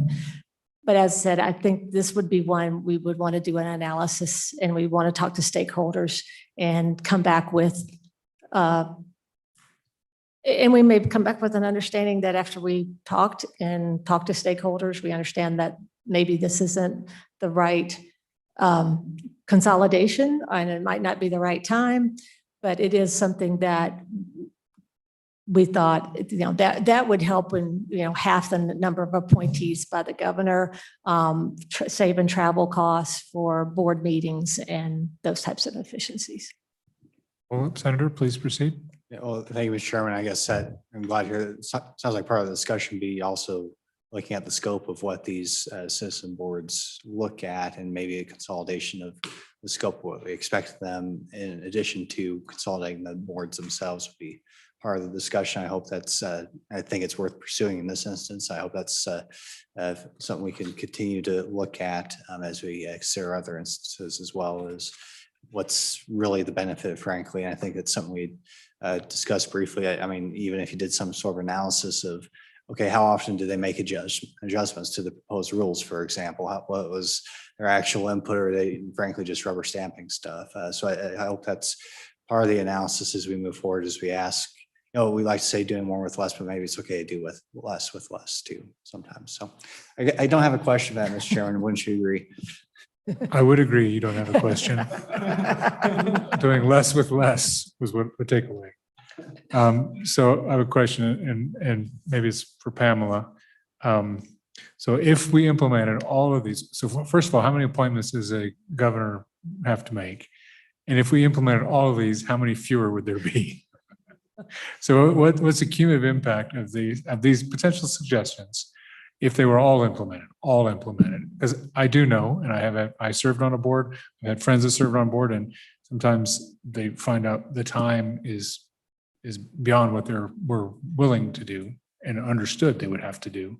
And it becomes a challenge, not to mention all the other requirements for fulfilling a board, whether it's party affiliation or location or et cetera, et cetera. So what would be the sum improvement to your life on behalf of the governor's office if we implemented all these? Chairman, thank you. Currently in our database, there's over 5,000 active board members that I oversee. That does not include the extra vacancies, which right now I have around 30 boards that have at least one vacancy on them. Like Senator Perkins was saying, there's over 270 boards and task force that we have to appoint for, some being 3 members, others having, like juvenile justice, I think has over 32 members on their board. So any reduction in this would save me time. I couldn't give you the numbers today. I'd have to go and look to see if we did implement those, if we took it down. But any reduction obviously would be a significant time saver. Mr. Chairman, if I Ms. could- Anderson, please. And 5,000 is the total number. You know, some of these boards by statute, some of the education boards automatically, the superintendent's on there. So some of these board members are not somebody that the governor has to pick, right? Because it's by statute. So, you know, I don't know what the guess is, but I would say maybe 4,000 of them are ones the governor appoints, and then others are dictated by the statute who actually who sits on the board. I don't know if we could figure that out. And I know looking at this, it's a lot. It's a challenge. And I know looking at this, you go, well, this is a drop in the bucket for that number. But I will tell you, every little bit helps. And obviously some boards are harder than others. So if we could, the efficiency would be with the boards that are hard to find people who want to serve on them, as opposed to, you know, we have some boards where we have multiple applications and multiple interest in, and those types those ones are not difficult, but it's some of the smaller boards. And like she said, boards that have 30 people on them, and typically they have a lot of disciplinary requirements. So you really are having to reach out to ask others for help and finding people that would be interested with that particular discipline.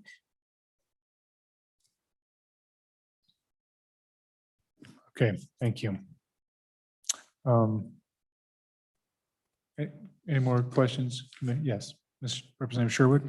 Thank you, Mr. Speaker. This is more of an observation.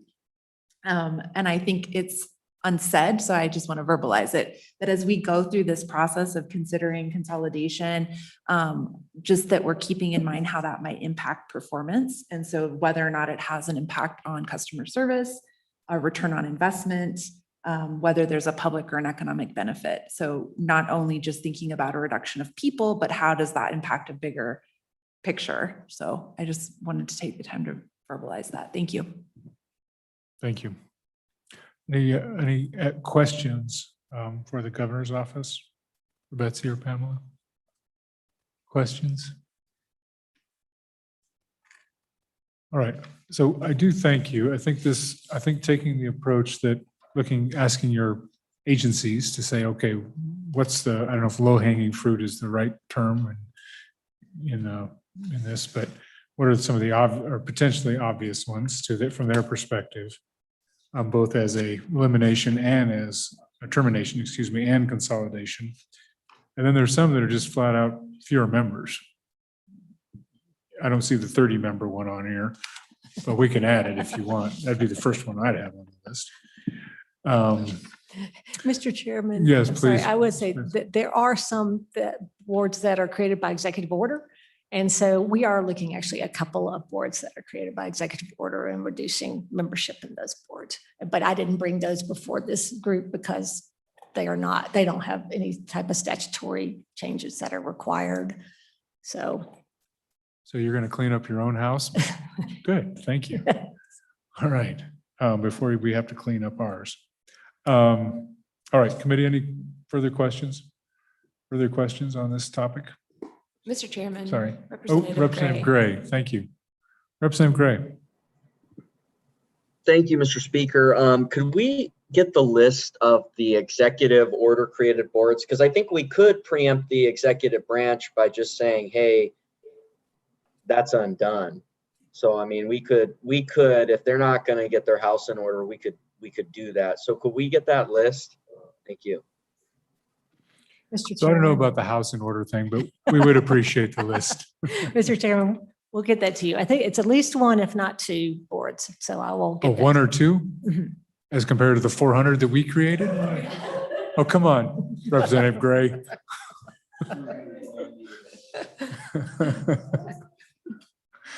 You can't take the pressure now. We're going to save you from yourselves, executive branch. Thank you very much. All right. Any further questions? Thank you, Representative Gray. Yep. Anything else? All right. Ms. Anderson, we do appreciate it. Pamela, and what's your last name, Pamela? Sorry. Pamela Perea. Perea? Perea. Perea. Yes. Okay, thank you. My apologies. Perea. Thank you very much. I don't know that we're going to do a couple more things, and we'll probably take up some of this for action as a committee here. So if you would like to stick around, you can, or you can just get on the YouTuber and listen in. You don't have to stick around in the room. So thank you very much. You can watch from the comfort of your own office, whether it be at home or in a state building. All right, committee, any further discussion, any public comment on that? Is there anybody online for public comment? I'm monitoring the room and I don't see anybody physically here that I anticipate. No one online. Thank you, Amanda. So no public comment. We'll proceed on to committee business. I think we have the liquor division here first. So let's actually take Director Noble and the liquor division, then we can come back to the what our staff would be doing as the follow-up stuff, I believe. Is that right, Abigail? What you got for us, Ms. Smith? These are her documents provided. Okay. So Ms. Smith is going to hand out some liquor division materials. Welcome, Director Noble. Bring your colleague right on up.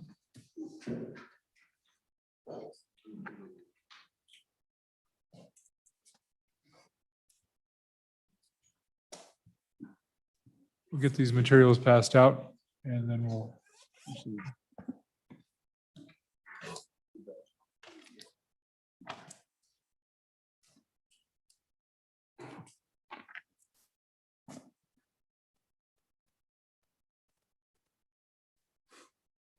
All right. Thank you very much. Thank you. Welcome, Director Noble, and to your colleague as well. So you probably know this topic actually came up during a management council meeting. It was asked to, hey, Senator Guru, of course, is familiar with this and brought it up, and other people have expressed interest in it. So maybe just give us the high fly, and then we'll get into some questions and go from there. Director Noble, welcome. Thank you, Mr. Chairman, members of the committee. I'm Dan Noble. I'm the Director of the Department of Revenue. With me today, I have Nicole Novotny Smith, who is the, I guess it's been 8 months now, Administrator of the Liquor Division. What I am really here to do is to answer any questions you may have. What I did provide, and I think it's important to have this, is the documents that were relied upon in the selection of the software that we're now utilizing in the Liquor Division, because I think that's subject of some major concern within the legislature as to the process that was followed. I have a copy of the business case that was provided to the enterprise technology folks, and its approval. I have the bid waiver that was provided to procurement and its approval. And the Attorney General, we worked with the Attorney General on the drafting of the contract and the statement of work with the company that was selected. And I wanted to provide that to you because I think if nothing else, it at least provides you with the information that we relied upon in the selection process and how we approached this. There's a pretty good description of the process that we went through, the people that we were looking at in developing this, and how we went about the process itself. The other thing that I want to talk to you about is why we did it. I think it's important to recognize some of the things that we were looking at when we went out to select a new product. We were faced with a couple of things. The company that we used to pick our product, the inventory, and send to the retailers was it was referred to as a pick-to-voice system. All of our inventory pickers would go out on the floor, and they had a headset that would tell them what location to go to, and you would move from location to location, picking the desired number of cases for that specific order. That company was purchased by a large vendor, and the product was disappearing. The pick-to-voice system was going to be, we were going to be forced into using Honeywell's product. And at the same time, we were looking at some of the shortcomings we had with the existing system and the problems that were created by it. At the time that we were looking at this, the system itself was freezing about 2 to 3 times a day. And that's a real problem in an inventory picking situation, because quite frankly, that's 15 minutes when a person can't pick product. Each time that happens, we're down for 15 minutes, and it's like a unpaid for break, if you will. So it took anywhere from half hour to 45 minutes out of a day that was already busy beyond belief. So we looked at alternatives to this. We were looking at a possibility of just buying the pick-to-voice system itself, but we also recognized that we had some other issues we had to deal with, one of them being updating the system that we were on and the costs associated with that. In looking at all those scenarios, we felt like it was important to actually go to a new system, go to a system that was designed specifically for the type of business we do in beverage alcohol. And so we looked at a number of opportunities. We looked at a company called VIP. We looked at a company called Dynamics 365, which is a Microsoft product. And we looked at the company that was ultimately selected, and that was Encompass. What was attractive about it to us was the fact that they were in beverage alcohol for a number of years. They were over 650 clients, most of them beer wholesalers, but some of them were in the same line of business that we are in the selection of various products. One was a very large company out of Atlanta, Georgia. Looked at the types of things that they offered and felt like this was a good fit for the type of business that we did. Now, we were the very first governmental entity that they ever had been involved in, and that came with its own set of challenges. One of them being that we had to hand our accounts payable off to the Wolf system, and that's something that they typically didn't have to deal with. It was something new to them. And the other aspect of it was right in the middle of going live with this system, we had some pretty major challenges. We had 2 retirements of the people that were going to manage the project, and then the liquor administrator left before we could go live. And then right as they were getting ready to go live, COVID happened, which delayed it again. The problem that we came up with at that point was no one was talking to anyone about this system, and yet we were rapidly coming up on a deadline for when we were going to lose the support for the pick-to-voice system that we were currently using. So made the decision to go live with it on September 21st, and the rollout was anything but ideal. It was rocky. And over the months, it's gotten better, but the fact is, it's still not where we want it. We ultimately want to have a system that everybody can be proud of and can, I guess I'd say, provide the level of service that they've become accustomed to. And it's a disappointment to me that it hasn't reached that level yet, but we're close. The one thing, and I'll talk about one of the major successes. The day that we went live, we shipped product. Okay, so it isn't like there was an interruption of that. The major areas that we were facing problems with was invoicing, special orders, and the new online ordering system. Okay, those were big time areas. Invoicing has been resolved. For the most part, we have got that taken care of. The special orders, before we went live, were 60 to 90 days behind. They were sitting in our warehouse for 60 to 90 days before they went out. As of today, when an item is received in the warehouse on a special order, it goes directly into the bin associated with that particular vendor. So we are now at a point where we are shipping out special orders faster than we have in years. That piece of it, we have gotten past.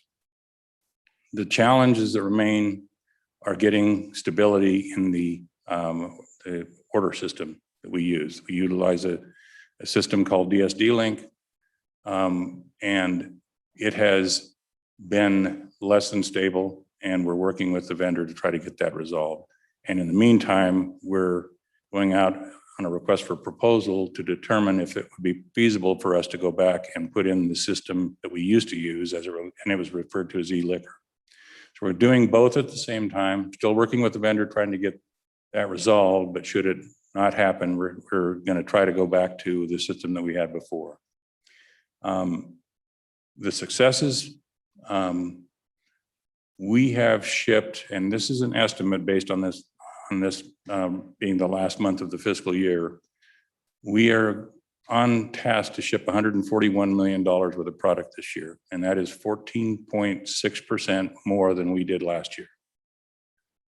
We have gone in 2013 till this year from 883,000 cases shipped to over 1.2 million in cases shipped, and that was with the same staffing. Two things have happened. We went to the governor's office and worked with the task force to try to get people. They were very responsive. We received 10 AWAC employees, and we bumped up the temporary services contract in order to handle the additional volume. And I think that in no small part has been one of the reasons that we're doing better than we have in the past with special orders, is we actually have dedicated staff now doing special orders. So it isn't all good news. I mean, the fact is there was some really big time challenges initially with this. We are in the process of developing a survey. We're going to send that out to all, I guess it's now close to 1,500 vendors that we ship product to see if the experience is getting better for them. But in the meantime, we still want to get back to the level of service that we offered all along. I think I can take some personal responsibility for this not being the best of rollouts, because I lost my administrator on August 6th, and I was trying to run the division at that point in time. Probably not terribly qualified to run the liquor division myself, but I certainly felt that it was important that we meet the deadlines that we'd established for ourselves, and we did so. Like I said, am I happy with where we're at today? No.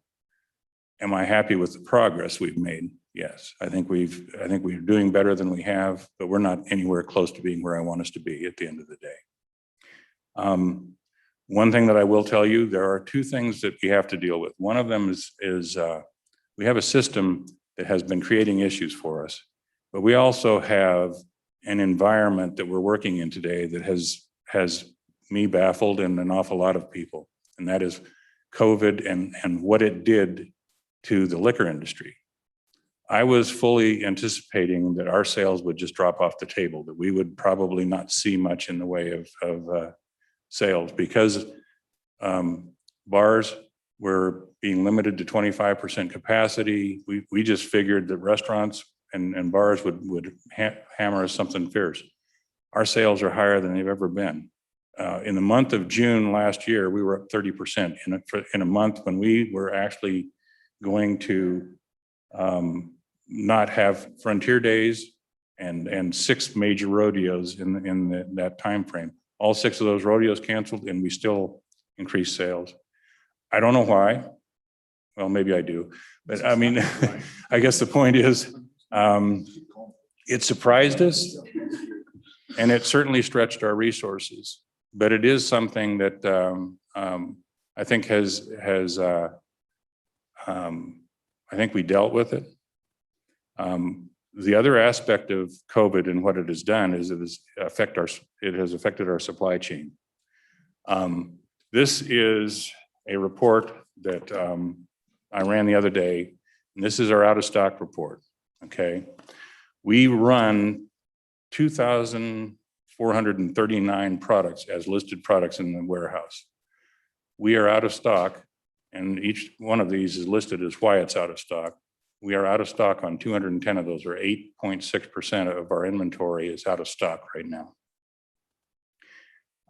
That's not something I can control or anybody at the liquor division can control. The product was ordered. As a matter of fact, it shows the number of cases that are still on order. But we have 8% of our inventory that we cannot ship to the retailers. And that's a big problem because most of them are big sellers. Okay, and people need to understand that. Prior to COVID, we were running less than 1% out of stock. And those are instances where we may have screwed something up, but these are supplier issues. And you know, you can't really blame it on the suppliers. There's a number of reasons that they can't ship it too. It is the people that ship for them are having COVID issues. They can't find glass, so they're sending in quantities that we don't typically sell. So we have to adapt to that as well. But I mean, we're talking about the very same types of issues that you have seen in virtually any environment. I think the very first time I went into Sam's Club and saw that entire aisle where all of the paper products are at empty, I'm kind of going, okay, now I get it. That's what happened to us as well. But even with 8% of our products out of stock, we're still selling more than we ever had. And Mr. Chairman, I talked long enough. Nicole, is there anything I missed? I will stand for any questions you may have. All right. Thank you very much, Director, and welcome, Ms. Novotny Smith. I know some Novotnys. Are you ready? Anybody from Buffalo? Just out of curiosity. No, not that I'm aware of, but That's probably good. all the Novotnys seem like pretty nice people across the state. Well, then they're not the ones from Buffalo. Oh. No, they are. That's not true. That's not true. Any questions? They're very good friends of mine. Any questions for the committee?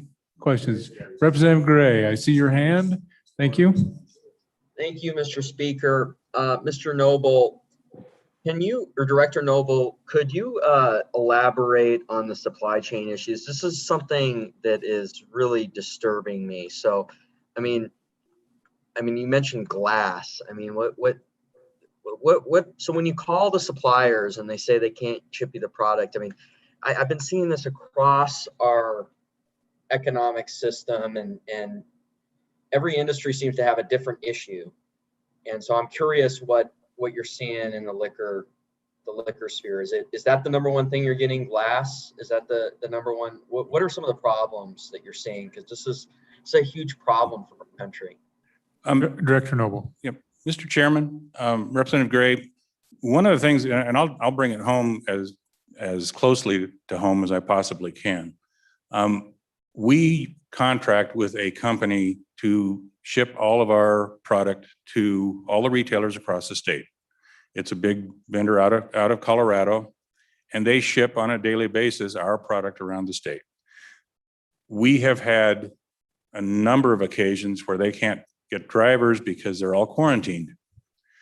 That creates problems for us getting it to our retailers. the very same thing has happened as it relates to large trucking outfits, like Dominion, all across the country. They're having issues with their drivers being quarantined and trying to maintain the safety of their people as well. The issue of whether or not that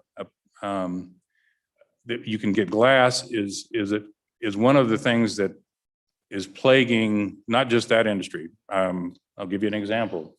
I went down to an RV seller to find out only that they have maybe 1/10 of the inventory that they normally do, because the suppliers that they buy from can't get foam for table, dining room sets and things like that, so they can't ship it. There will be one product missing from them being able to ship a trailer to them so that they can sell it. So a lot of supply chain issues have affected not just the liquor industry, but industries across the country. For our purposes, probably the biggest thing we're facing is, number one, brown spirits are more popular than they've ever been. Bourbons, whiskeys, that sort of thing. And when you lay down a bottle of bourbon or a barrel of bourbon, it takes 5, 10, 15 years before it's ready for protection. So you've got to anticipate what that's going to do over the next 15 years. And guess what? They've been guessing wrong. And that was an issue prior to COVID, but COVID has certainly exacerbated it. When you've increased your demand by 14.6% in a year, you really don't have any more brown spirits to put out there than you did. So there's an issue there. One of the largest, and actually I would say the largest brown spirit that we sell in the state of Wyoming, we were out of stock on because they couldn't ship it. They didn't have enough product to ship to us. Now, we ended up on allocation, and it's amazing, the little purple bags stopped showing up, so you know darn good and well that product was out of stock. We typically will keep, probably you could fill this room with the amount of that product that we have on hand at any given time, and those bays were completely empty. So there's a number of factors, but I think the biggest part of it is demand is something like it was with paper products. It isn't like you have, a warehouse full of paper towels and toilet paper just sitting there waiting for someone to demand it. You have to project that as well. The same thing with spirits. And I think that's been a really big problem for the industry. And it isn't just one, you can't point to one. They're all having trouble. Bacardi, Diageo, Brown-Forman, Sazerac, all of them are having issues with supplies. Some of them worse than others, and some of them are experiencing more problems than others. We are having trouble getting tequila right now. And it's just kind of the nature of the beast. Now that's a problem for a lot of people.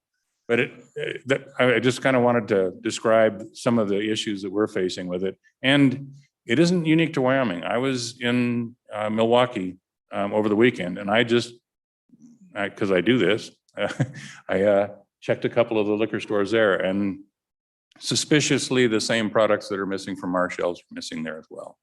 I mean, I was curious because I went to one of the largest retailers in the country, and their shelves are having issues as well. And as a matter of fact, they put little green stickers where they were out of stock on their shelves. So it isn't, and I guess what I would say is that that's the piece of this that we can't control. The piece of it with the system we are certainly working on, and it's getting better. It's not where I want it to be, but we are getting better at what we were doing. And I can elaborate. Yeah. Please proceed and just introduce yourself, since the first time you addressed this. Thank you. Nicole Novotny Smith, Administrator of the Liquor Division. In addition to the issues mentioned by Director Noble, we were informed by several national vendors that because of COVID, either personnel that they couldn't have on site to make the product or manufacturing issues related to packaging of the product, they focused their portfolios down, scaling down to the top products, which in many cases left Wyoming out, because there are some products like the Casper products, your peach schnapps or grape schnapps, that are really popular in Wyoming, but they're not popular in other places. So they went into full scale production of other products that otherwise don't sell here. So in some cases, we've had to adjust our portfolio in terms of what we carry and what we get in to compensate for that, because the good old reliables simply weren't reliable. And that had everything to do with how the national or international vendors decided to scale their production in response to COVID. Okay, thank you. Senator James has a question. Thank you, Mr. Chairman. So that I have an understanding of how this works, when a little mini mart wants to sell liquor, do they order through you and then you order that exact amount of liquor, beer and wine, and then it gets delivered to them? Or do you guys just have order a mass quantity from that wholesaler, and then when they order, then you deliver it to them? Director Noble. Mr. Chairman, Senator James, the way this currently works, the warehouse system that we're on will monitor the amount of product that we sell in a given period of time. And it will base placing orders on, because we don't order it every day from our suppliers. We basically will order, maybe one truck a week or one a month. And we'll aggregate all of the product that we want onto that specific truck, bring it in. And then what we do is we say, okay, we want to have, say, 60 days of product on hand and 30 days in the pipeline, meaning that in that 30-day time frame, we will sell off 30 days worth of inventory, and that other order will come in, leaving us with again a 60-day supply of inventory. So that's the idea behind it, is to maintain a level of product, so that when the mini mart orders a case of the Casper, if you will, or whatever it is that they're ordering, we can supply them with that. The only requirements we have for them is that if they're ordering, placing an order with us, we require a 4-case minimum, and that's fairly easy for anyone to do as relates to it. And we will split individual cases. So if they only need a bottle of something, we can do that as well. We charge 40 cents a bottle, which to my understanding is probably the cheapest in the industry across anywhere that does it. I think the next cheapest is Iowa, and they're at 50 cents. But the point is, rather than having to buy an entire case of a really expensive bourbon or scotch or something like that, you can order a single bottle and still have it on your bar back and have a high-end product available to your customer. And it only costs you 40 cents to do that, as opposed to putting $1,000 out on your inventory and having to deal with it that way. So that's something that we offer to our customers, and we've done it for years. And I think that's, how we structure the warehouse. And one of the things that I would offer to anyone who wants to is, please come out to the warehouse and we'll give you the guided tour, and you can see exactly what we do. I think we had a meeting there under the chairmanship of Chairman Perkins, and we didn't get the tour. Oh, you got it. I didn't. We got the meeting. We didn't get the tour. Okay.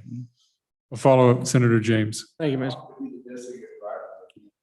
I know you. Thank you, Mr. Chairman. And if I understand correctly, the stores within Wyoming are only allowed to go through you to purchase the alcohol, correct? Director, please. Mr. Chairman, Senator James, with a couple of exceptions, there was a bill passed a couple of years ago, which will allow a vendor that is running short on a specific product to go to another retailer. They have to fill out a form saying, we're buying this from a certain retailer, and just keep track of it. And there's certain limits to that, but it's designed to make sure that if they run out of something and, hey, I got somebody that came in and they want it for a wedding or something like that, they can go to another retailer and deal with it that way. Okay. And that's not something, we don't dictate price to them or anything like that, but that's between the two retailers. There is also, the state of Wyoming has allowed since, I think, 2002, the direct shipment of wine from licensed suppliers. Let's just say a Napa Valley winery wants to sell into the state of Wyoming. They license with us, and they can direct ship that product to an address in the state of Wyoming. And then what they do is they report the sale and remit the taxes associated with the sale. Thank you. Thank you, Mr. Please Chairman. proceed. Thank you. So in this particular situation, don't you, for the smaller stores or any store actually, don't you think it would be better for them to be able to order directly from the wholesaler instead of having to go through the state, since the state buys such big quantities? If they only order a smaller quantity, then they would be able to, stock their shelves instead of not being able to get any, since you're not able to get those quantities. Director Noble. Mr. Chairman, Senator James, I think the problem is exactly the opposite. First of all, the shipping associated with a single case of product to a small seller would be prohibitive. It is extremely expensive to deal with that. And on top of that, I doubt very seriously that they would pay the same as somebody that ordered a pallet from that supplier. And that's one of the issues. One of the things that is nice about working through the state is everybody pays the same price. I don't care whether you are the largest retailer in the state or the smallest retailer in the state, you're paying exactly the same price. And when you look at the markup and everything associated with the liquor division versus what it is in other states, we're not a bad deal. We're actually a pretty good deal for all retailers in the state. Thank you. Thank you, Mr. Chairman. But I mean, in this particular situation where you have no liquor, I guess a markup would be better than nothing. Director. Mr. Chairman, Senator James, if we can't get it, I can guarantee you they're not going to get it either. Right. Representative Sherwood. Thank you. Thank you, Speaker. Can you speak to the economic impact that it had or local Wyoming? Go ahead, Director. Mr. Chairman, Representative Sherwood, I guess what I would say is it depends on the retailer and how they're structured. I would say that restaurants and on-premise bars were probably hurt by this significantly. I think it was a huge impact on them. When you consider the fact that you're allowed to have 25% of your normal capacity in a liquor store or in a bar or a restaurant at any given time, you're not only impacted from those restrictions, but you've got a fear associated with even being in an establishment like that. And there's some people just don't come.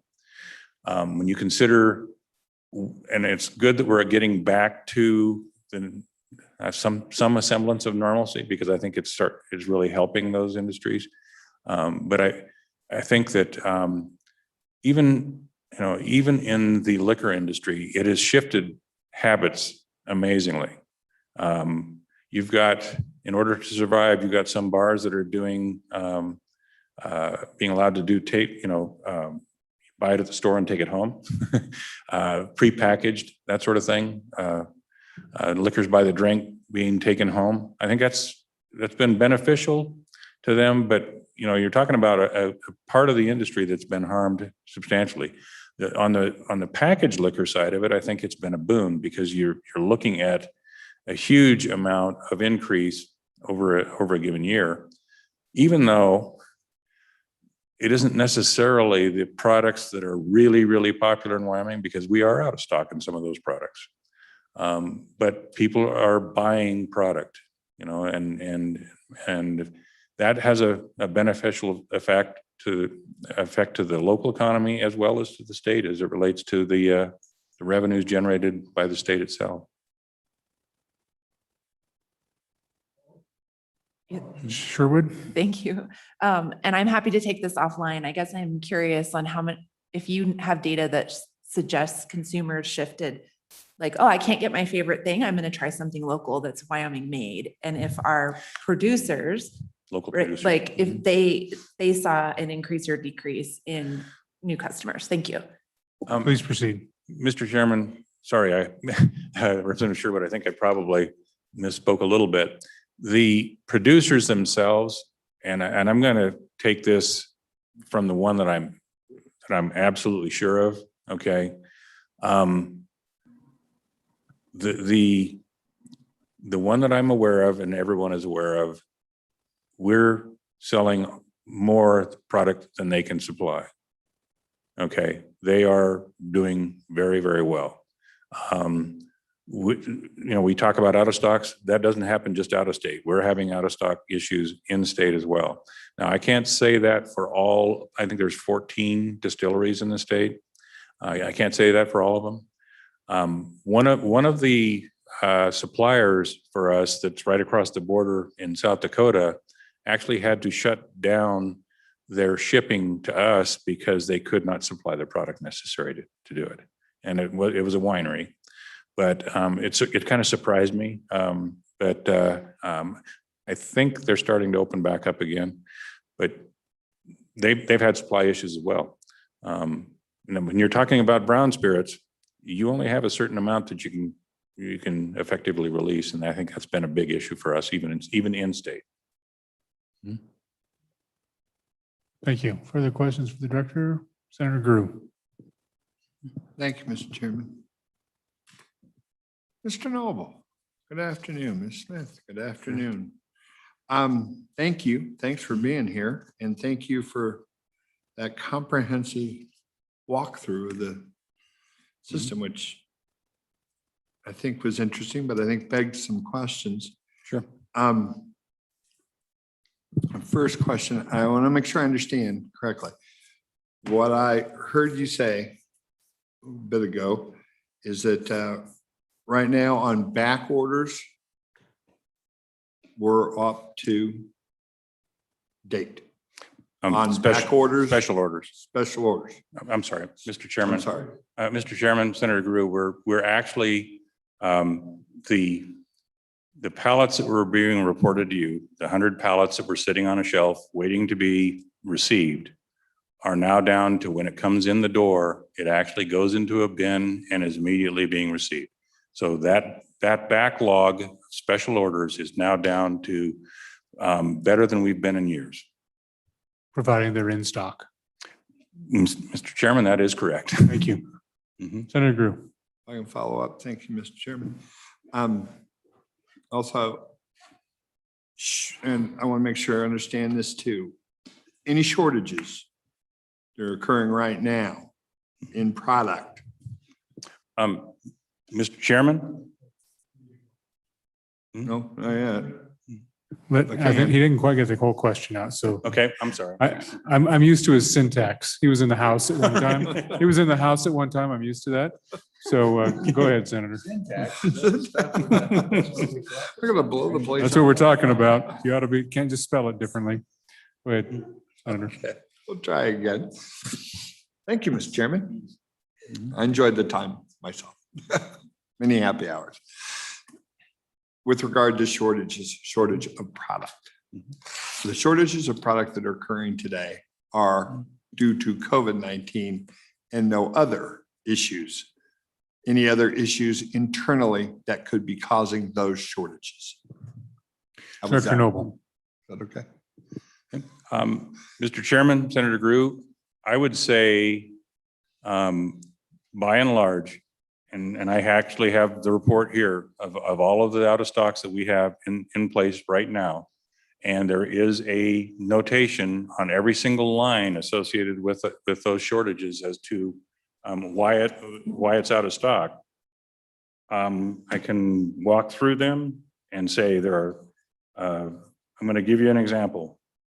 The buyer for this one is one of our people. Due to supply shortage, vendor will not be able to ship this item until July of 2021. This is Wyoming whiskey small batch. On order, 336 cases. So yes, we have the data as to what shortages we're facing and what we can get in and what we can't. I think that's the biggest issue we're faced with right now. Are there instances where a buyer may miss something? Always. I mean, you're dealing with humans, so yes, I believe that there can be, but I would say, based on what I've seen from this report, the majority of it is, and actually, I've seen all the emails coming from the suppliers themselves. We're having issues with suppliers not being able to fill our orders. Senator, follow up?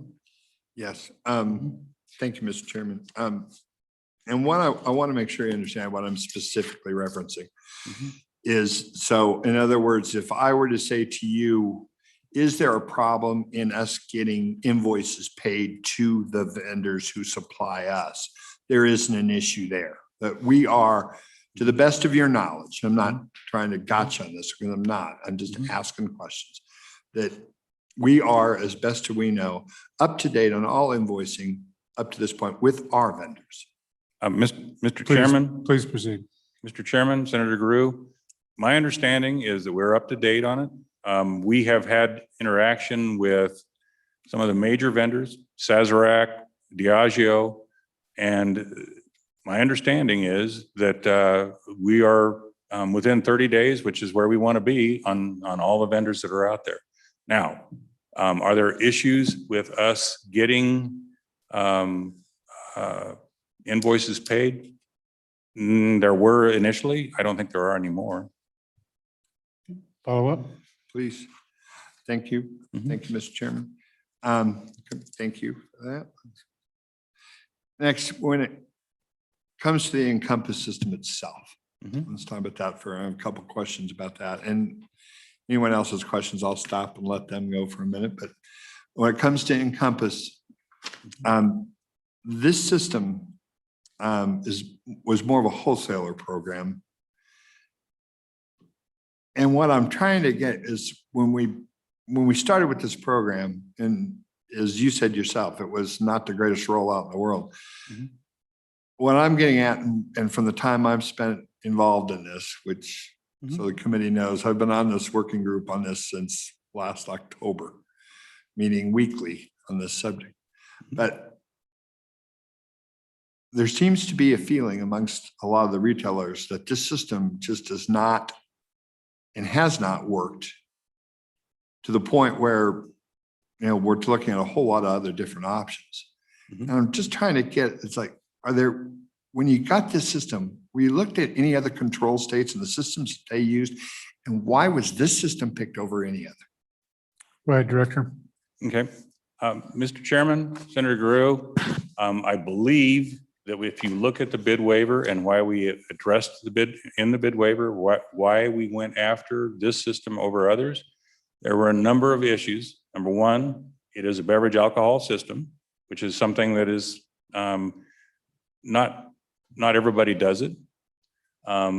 We learned an awful lot of lessons from what we did with the old liquor warehouse system. We did one upgrade on that system in the 15 years that we had it. And the only reason that we did that upgrade was because we were forced to, because the Windows version that the system was on was no longer being supported. The system that we're looking at today is upgraded every 2 months. Now, we can choose to accept that every 2 months, but they work on this constantly. The system is constantly, and it's a cloud-based system. We don't have any hardware that puts us at risk in our own warehouse. That comes with its own set of baggage, but it is a really efficient option for us. And as far as the actual cost of the system, it was basically trading one maintenance agreement for another. The subscription to this system was the same amount that we were paying for our maintenance agreement with Epicor with no upgrades. And this system had 650 beverage alcohol industries utilizing it across the country. And while it was originally set up as a beer wholesaler, and quite frankly, we are a wholesaler as well, which is why it made sense to utilize it. We are a wholesaler. That's what we do. So the system made sense there. There are now 4 other states, control states, that are looking at this very system, utilizing this system. And I think trying to think of the state of New Hampshire is one of them. North Carolina is doing it. So yes, there are other states, control states, that are looking at it. Hopefully, they didn't have the same set of circumstances that we did when it came to the rollout. And I'm here to apologize to virtually anyone and everyone in this room. This did not go well. I'll be the first to admit it, and I'm going to take ownership with it. I rolled this out because I didn't have a choice. I was going to roll it out because I was going to lose my pick-to-voice maintenance at the end of September. So 9 days before that happened, I rolled out this system, and it has not been a pleasant few months for anyone. I can tell you that. Committee, any further questions? Further questions? Senator Drew. I'm good. Thank you. Senator Perkins. So I thought I understood. Now I think I'm confused, but I mean, we did the rollout system, but since this thing kind of caved in, since it kind of imploded, then this is when you found the folks down in Fort Collins that, no? So help me understand, where's this people from Fort Collins, and where's that come in, and where are we at with that? Is that where we're headed? Help me understand this just a little bit better, please. Director Noble. Mr. Chairman, I'm a little fuzzy on the time frame, but I think it was a couple of years ago, we learned that our pick-to-voice system, which is the part of our warehouse system that allows us to pick inventory, that we were losing that system. It was called Datria, and it was purchased by Honeywell. Honeywell was going to discontinue the product, and our last maintenance agreement would have ended on September 30th, I believe, of 2020. We were scheduled to go live in April of 2020, and then COVID hit. It shut not only us down, but it shut Encompass. Encompass was the system that we decided to go with after having gone through the review process of what we were looking for. And what it made it, oh, I'm sorry. Yeah. What we did was we went through ETS to kind of look at what the business case would look like for Encompass. We issued a bid waiver and had it accepted on July 12th of 2019. So the process we followed was for the selection of that particular system. The system went live in September. Okay. 21st. Mr. Chairman, so I'm back on track now. So now it's the Encompass system is what you bought, and that's what's ultimately imploded. Yeah. Okay. Gotcha. Okay. Right. Okay. Other question? I thought I got confused for a second. Senator Okay, Drew. thank you. So I'm follow up on that, if I could. So could you go back over and explain to me how was this contract enacted? How exactly you went through? What was the process that you went through? First process was to investigate. Director Noble, go ahead. I'm Please. sorry, Mr. Chairman. Mr. Chairman, Senator Drew. First process was to investigate vendors that would meet the requirements that we were looking for. One of them was a system that would be a complete system, would have the pick-to-voice or whatever picking mechanism that system came up with. So it wasn't separated from the actual warehouse management system.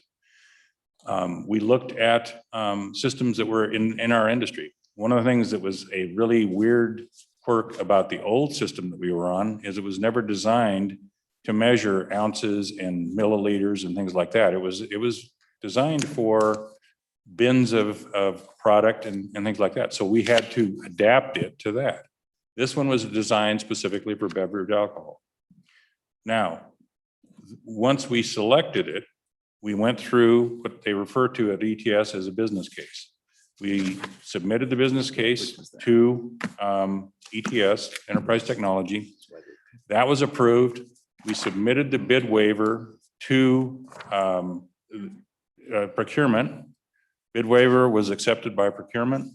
We then went to the Attorney General's office, and I know this one personally because I actually helped draft the actual contract itself and the statement of work with the Attorney General's office, and then submitted the contract.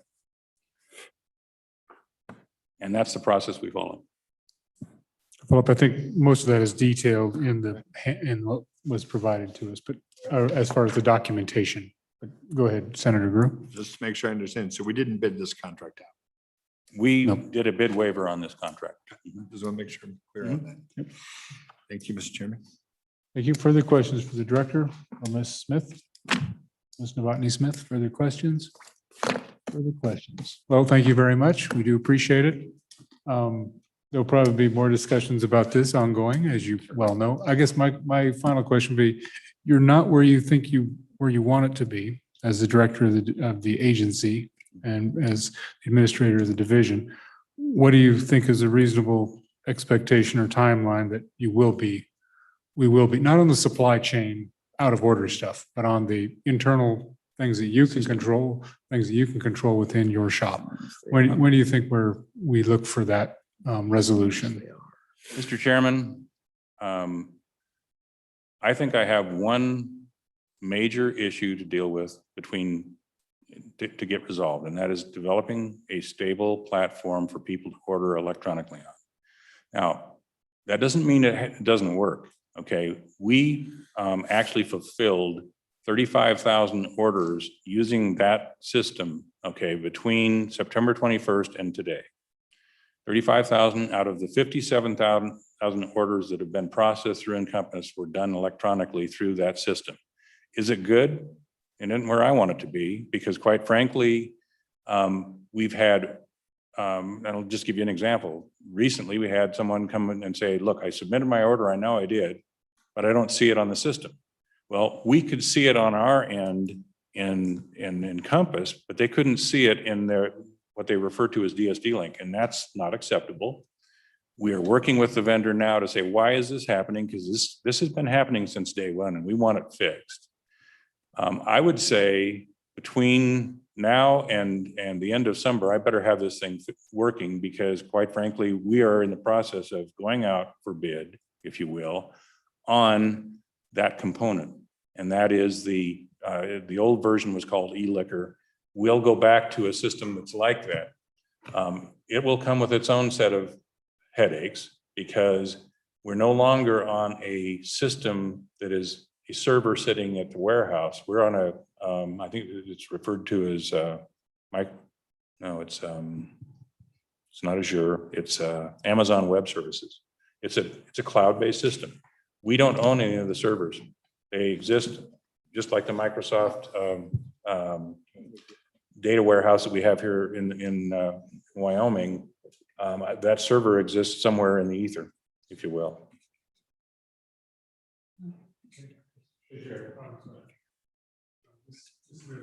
Ms. Smith was going to add something to that, and then we'll Yes, go here. if I may, as the new administrator, fresh, I think, 8 months ago, came in 2 months after we went live with the new system.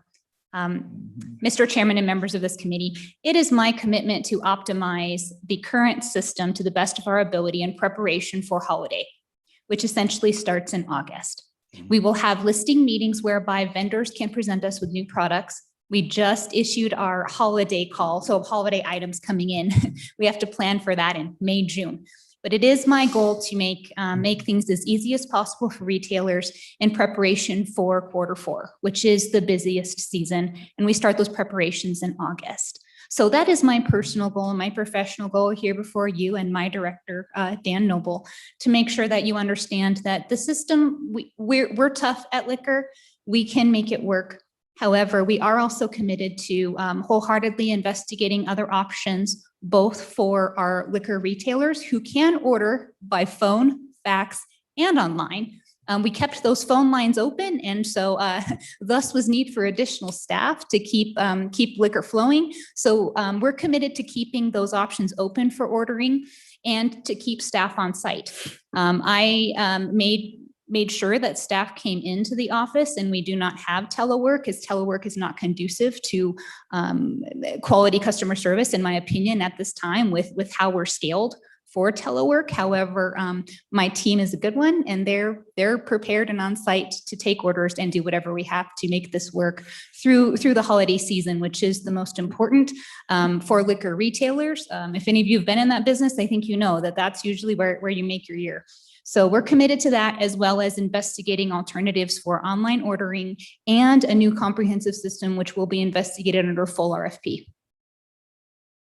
Thank you. The only concerning thing I heard in those comments was we could be seeing holiday decorations too by that timeline.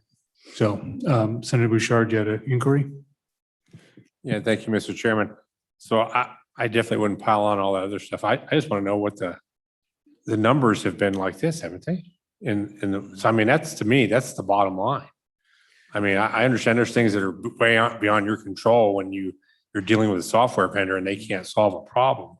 Sure. So I'm looking at the bottom line. If the bottom line is going up, that's the most important part. If the orders are going out and people are buying, right? I mean, so anyway, kudos.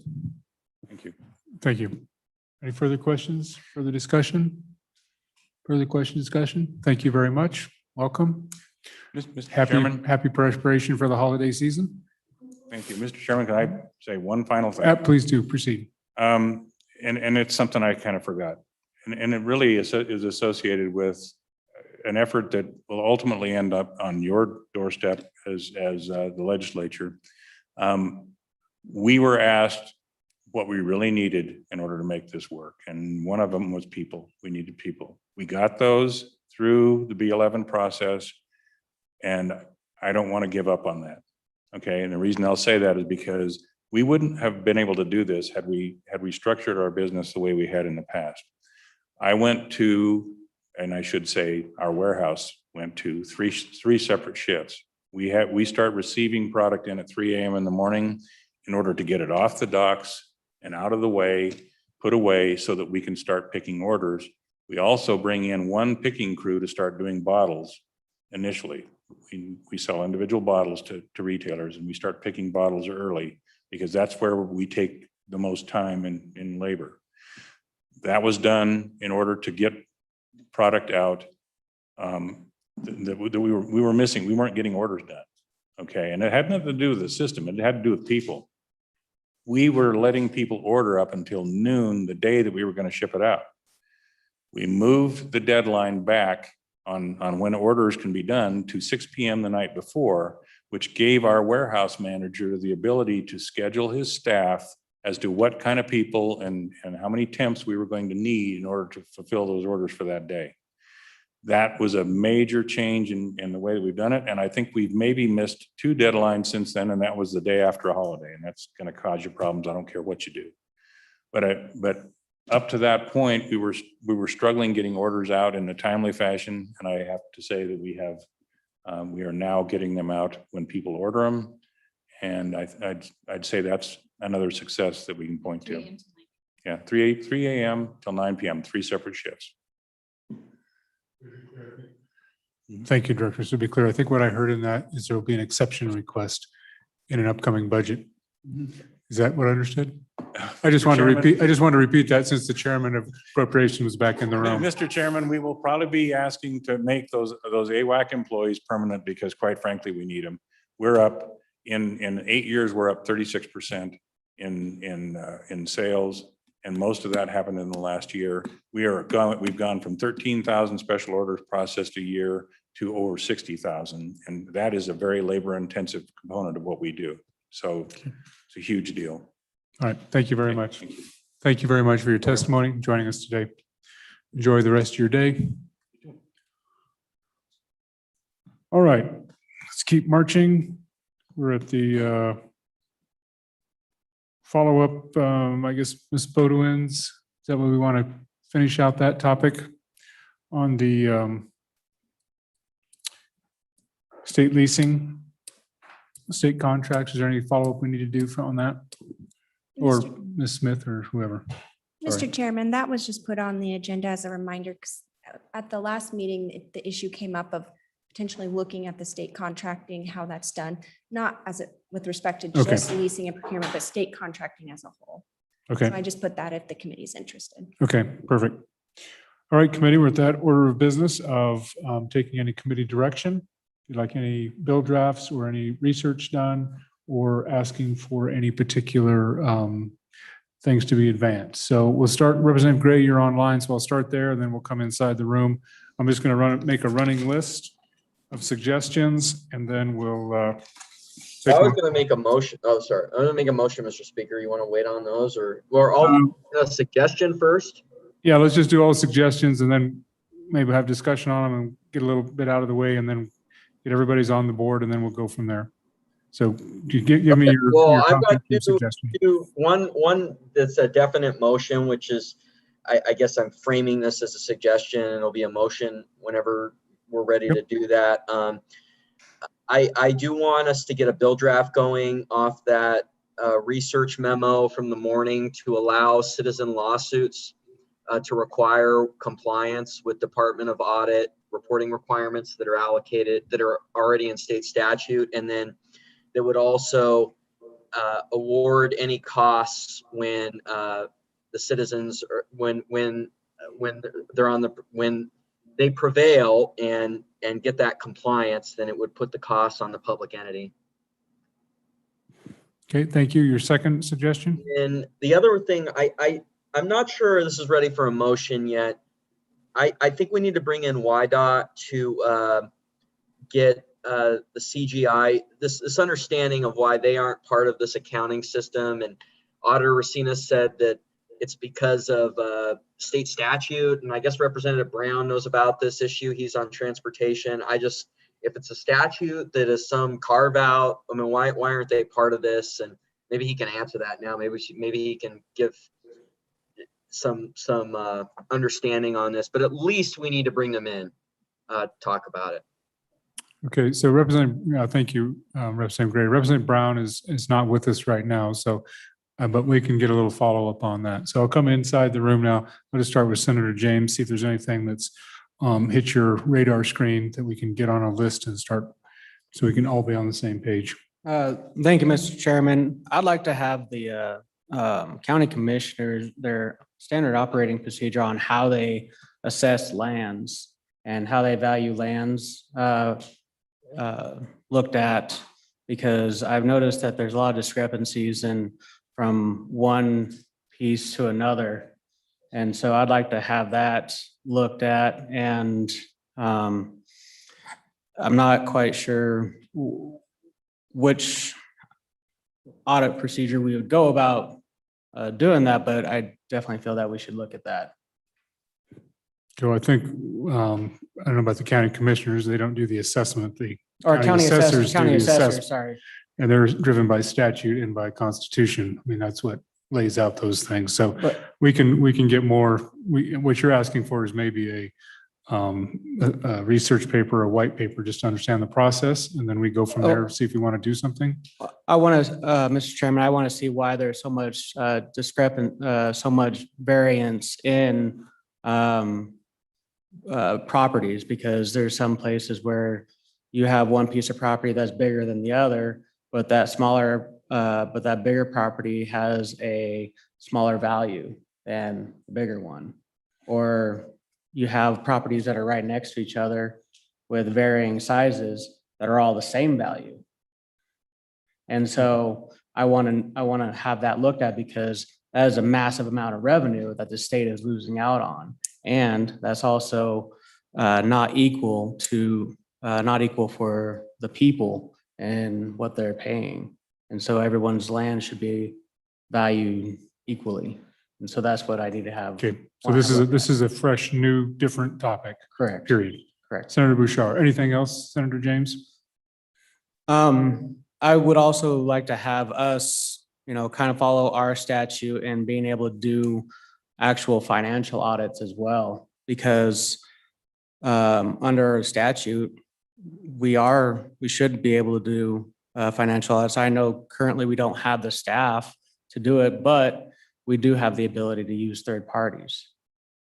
So I think that we should start exercising our ability to do financial audits if we come across something that needs to have a deeper look.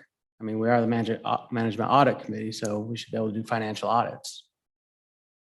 Thank you very much. Senator Bouchard, we're just doing a kind of a rundown of things that triggered you to, or that you're interested, we heard about today, or some other things that might be interested in. Yeah, thank you, Mr. Chairman. I think we should at least start a draft to move entities to 4.0 on GCI and maybe even do it. So I mean, we got to have an idea where we have something that's permissive. So that way, as we go into 4.0, we have ability to bring people on board. Because I think it's going to be a statute that we allow, to allow that to be permissive, and even put a sunset on it if we do a draft, so we can at least give flexibility for entities to move in and use that ability. So basically, I was talking about how we're even talking about municipalities. Right. So this is for Wolves 4.0 as we upgrade to that. Correct. That other entities would be have the opportunity to join into that system. Is that accurate? Correct. Okay. I think I'll start at the opposite end of the room now with Representative Sherwood. Thank you, Mr. Anything come out of today's testimony or things that you've come on your radar? I am looking through my notes, but I think I'm stealing your thunder with this idea of how do we any grant that's being vetted through the SLIB board, how do we double check for that certificate of good standing or compliance as a condition of those grant funds? And I'm going to keep flipping. That's through my fine. We'll notes. come back to you. Thank you. Senator Grew, anything that jumped out at you as continuing work or potential new work, as was pointed out, that Well, you're interested in? Thank you, Mr. Chairman. And I agree with what was just stated about the, working, and I think others have mentioned it too, about how we can kind of watch that, not get, letting those special districts not be able to get money until they come into compliance, or maybe even putting in a bill draft to say that they have to have some kind of training or whatever before they can apply for further funds or something. That might be a way to kind of prime that along. Either way, any way it comes about. The other one for me is, and I'll try to be as succinct as possible on this whole liquor thing. All I would ask you to do, the director came in today and gave a 40-minute dissertation on a question that was never asked. All we put on the agenda today was Wyoming Liquor Division. I've been involved with this since last year, and a group of 8 liquor dealers have been meeting weekly with the division. And the promises that you heard today were the same promises I heard in October. We were going to get this fixed by Christmas.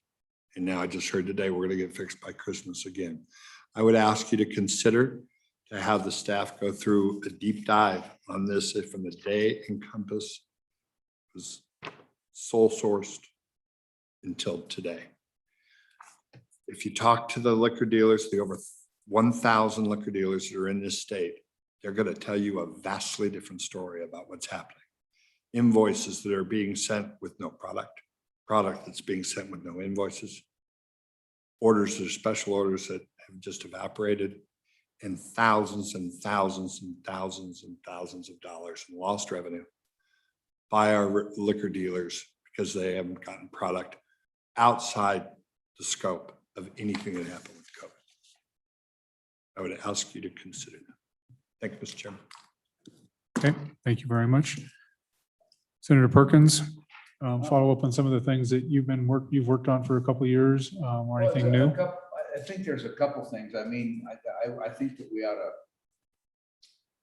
to continue this process of, and you've already started that. You've already sent out a number of letters, but I think continuing to follow up on audit compliance and finding both with the not just with special districts and local governments, but we had some of those that were inside the state government, they were agencies. And so I think we need to follow up with the Department of Audit and see what's going on there. And also I would like to I'd like to, we didn't get a chance really, they were here today, but look at that. I'm not sure that ultimately, everybody's come back and say, okay, now, which is good. There, I'm not sure that, like, somehow I think back to the Department of Audit. Going back to what was just said a minute ago, I think one of the things that, you know, I think from the work we did last year, I think one of the things there is a lot of the issues that come up. Over and over audits are lacking. Just some of these agencies and some of these and I think come back to that training. Training is really, really important. I think that one thing we talked about, you know, we're there offer them and I think there are a couple of things that are should already be there. And one of them is, you know, that they're not involved. They have the right to be to operate. You have the right to be to assess and tax decisions, whether they're special assessments or action. The other thing that I think maybe we'd be up with getting grant is the grant that I think it's one we want to be treasurer / clerk. But I think it's also important for town council or they have training, so they know what it is that they're looking at. And I think one of the things that we might consider would be, you know, we have the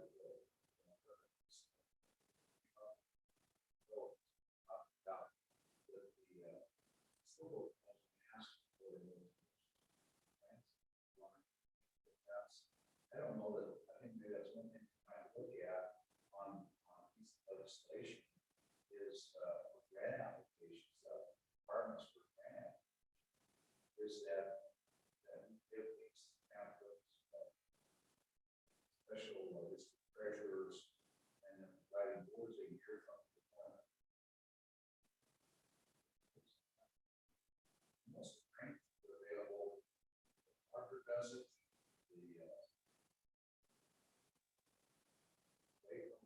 Does it, a lot association, they do it, the base projects, the municipalities, they do it, they can get it from your members areas, but I think it's really important that also the issues, the stop is just making sure that people who are doing it, well, I think that would be, I think as we start that, we can take some more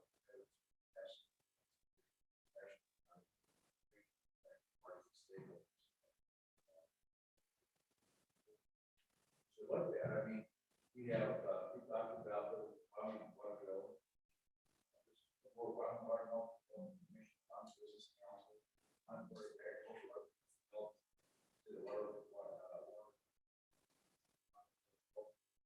all of those have some different answers.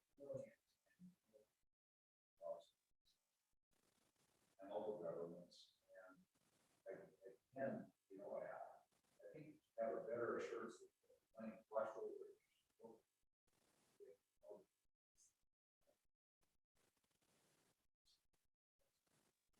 And again, I think that if we started that, if we started some work on that and held some more, maybe as a going work, I'm sure. And I'm sure we'll get some feedback plus.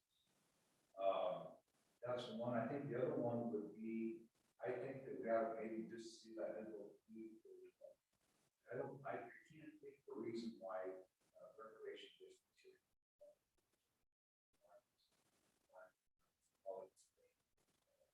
If there are, you know, that come out, but I think yeah, I think that wasn't. So if there's a statute that was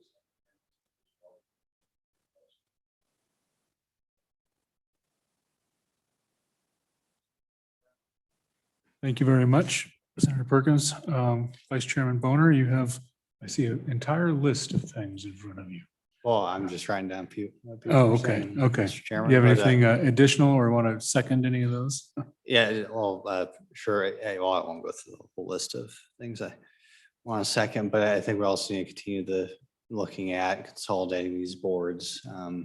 And I'm not sure if we're ready for a bill draft yet on that or not, but we could, if we did, we could do something based off the report we received from the governor's office as a starting point.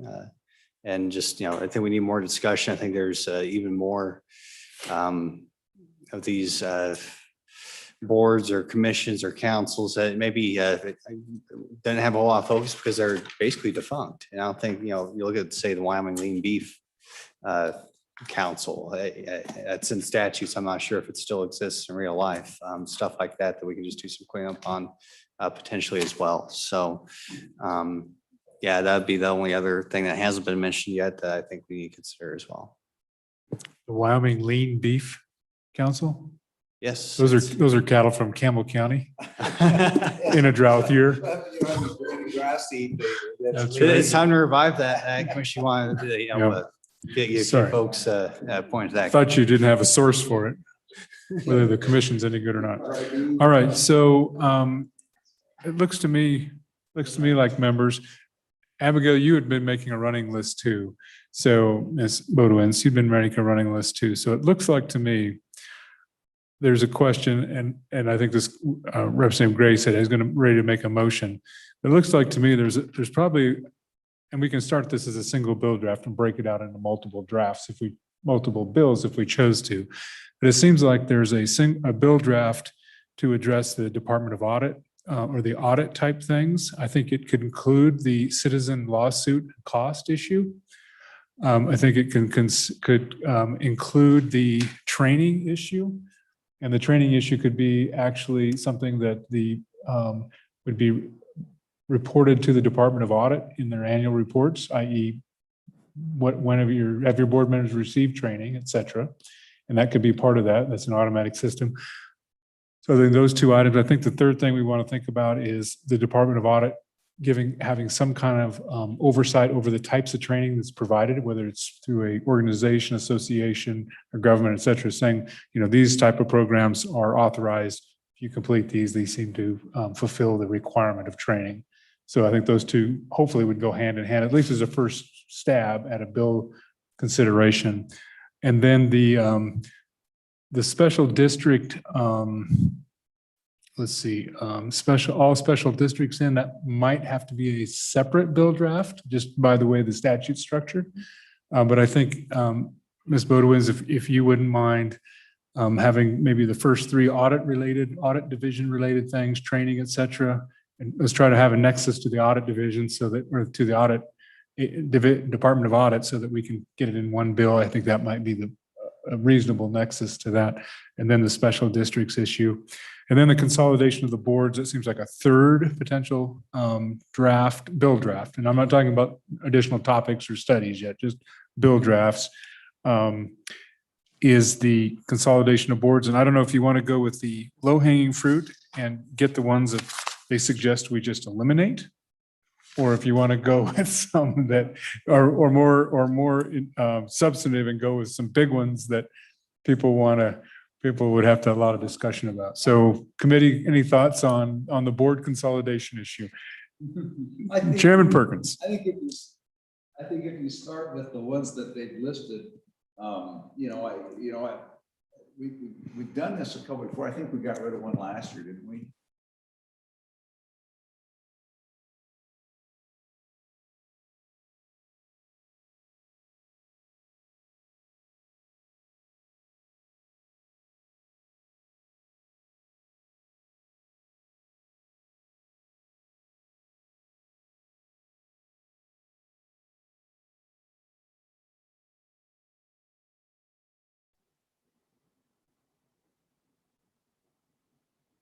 Mr. Speaker.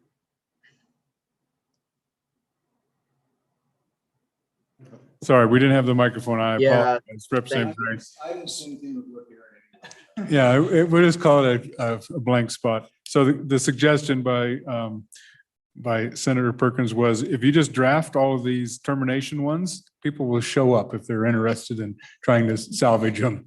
So, and I don't think that there's probably any way to put them all in one bill draft. And say, Mr. Chairman, are you requesting 200 bill drafts? Pardon me? Are you requesting 200 bill drafts right now? No, just the termination ones are 6. And omnibus termination. Yeah, we could. Actually, that's, so committee, actually, I thought about this a little, I've actually been thinking about this a little bit with this commission thing. Is there a way that we could actually authorize the governor to make suggestions on terminations and bring it to the legislature? And then it becomes, if we don't take affirmative action, then it's terminated. And there's in Texas, they have a sunset deal, and that they're putting timelines in statutes when they're doing that, and actually for review. And that would mean us going through and having just as many bill drafts to put in sunset clauses in all these different ones. I'm just suggesting, is there another way to do that? Maybe Abigail, if you want to, if there's some other approach or someone else has a different approach, but I just wonder if there's a way that the executive branch say, hey, this wasn't, we're going to get rid of the ones we can get rid of, but here's some others that we just don't think are necessary anymore. Is there a way we can eliminate them or can quit appointing them, which essentially eliminates them without legislative action, and then they just basically go away? I just throw it out there. Senator Perkins. Yeah, well, we just executed when we grant the governor a stay of execution. Is that what you're saying? Well, we can define it a lot of different ways. That's why his microphone is off. That's why his microphone is off. So people, so anyway, I don't know if there's another way, but I guess, so is there, don't turn it on. Don't turn his microphone on. So is there any reservation about at least the staff doing a real rough draft on these 6 potential committees that the governor's office has suggested for termination?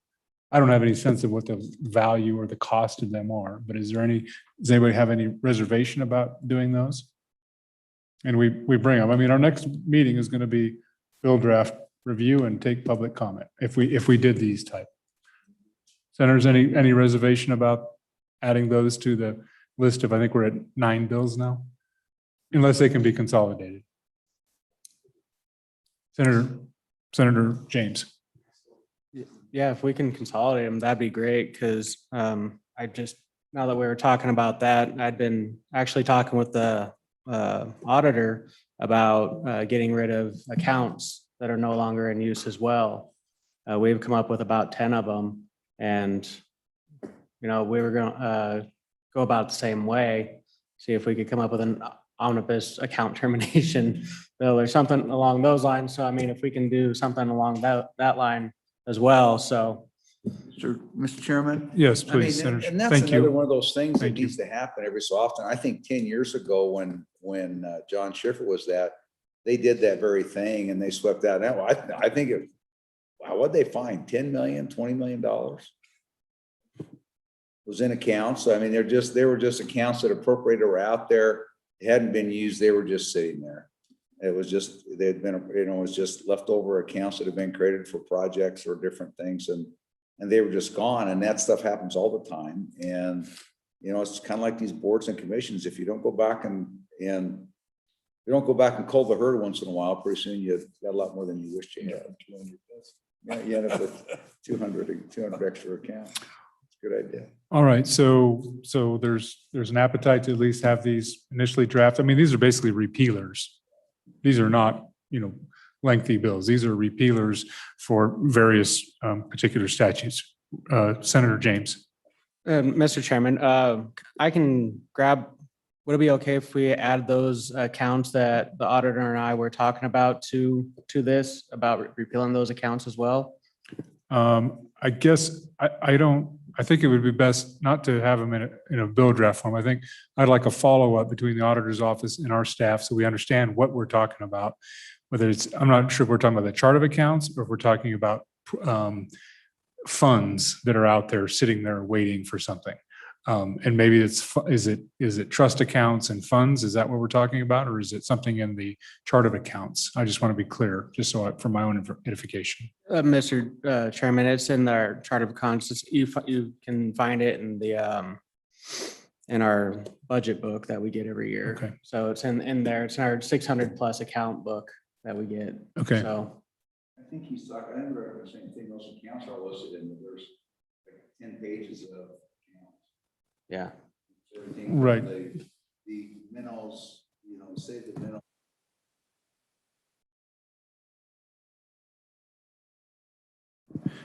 So the question is, are they statutorily created? That's my question is, are they statutorily created or are they created in the executive branch? That's my They're query. statutorily Okay. created. So we'd have to get rid of them. So, okay, thank you. So I think let's have a follow-up maybe with staff to see what understand what those counts are. I mean, I'm hesitant to have a bill draft created on something we don't know the context of. Maybe absolutely appropriate to do it, but let's have the information in front of us. Senator Boner.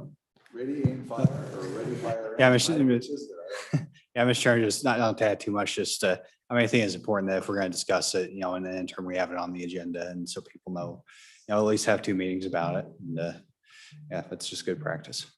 Yeah, and the interesting, and also that would be one that JAC could take up some of those as well. And they could be eliminating accounts because they may actually need to sweep some money or make sure that the flows are right too. So, Ms. Bodewins, would you follow up with the state auditor on those and certainly with Senator James as well, just to make sure we're on the same page about what we're getting to, and then we'll have some follow-up, whatever, research paper or whatever it is for the next meeting, if that's acceptable. Yeah, Mr. Chairman, we can do that. Okay. I have a couple questions on your bill draft request, just a couple details. The training, it's a training that's approved by the Department of Audit. Is this completion for the board? Is it complete I think- training for them, people actually doing the I work? think it was relevant to the governing board and whoever their chief or their fiscal officer would be, whoever their primary fiscal officer would be, was what I heard from several people. And is it within 1 year of taking office? Yes, I think that's a fair timeline. Anybody disagree? How do we give the coroner? I forget how we. We give the coroner a year, I think. Coroner a year to get, so the coroner doesn't have to have any experience, but they have to take their 3-hour training. Right. I think it's within a year. I remember that one. Yeah.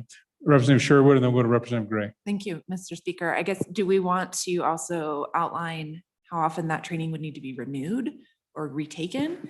I think let's get the initial bill draft and we can always amend that in to say every so many years. So let's just get the initial and then we can talk about the updating type of thing. Representative Gray. Thank you, Mr. Speaker. I just wanted to articulate, I understand you're trying to keep this workload manageable, but I really would prefer to have a separate bill draft on the lawsuits versus the training. I just want to articulate that. I understand what you're trying to do to keep the numbers low, but I personally think the training is a separate issue. And I understand this is a somewhat similar nexus, but I think we're going to get a lot of testimony on that for an entirely different reason. And, it gets into how much should it be and who's going to come up with the training. And these training bills sometimes on the floor, it becomes a different conversation. And I don't think it violates, I'm not sure where it is on single subject. I mean, we've had that debate 10 to 15 times, but I would prefer them to be separate. Thank you.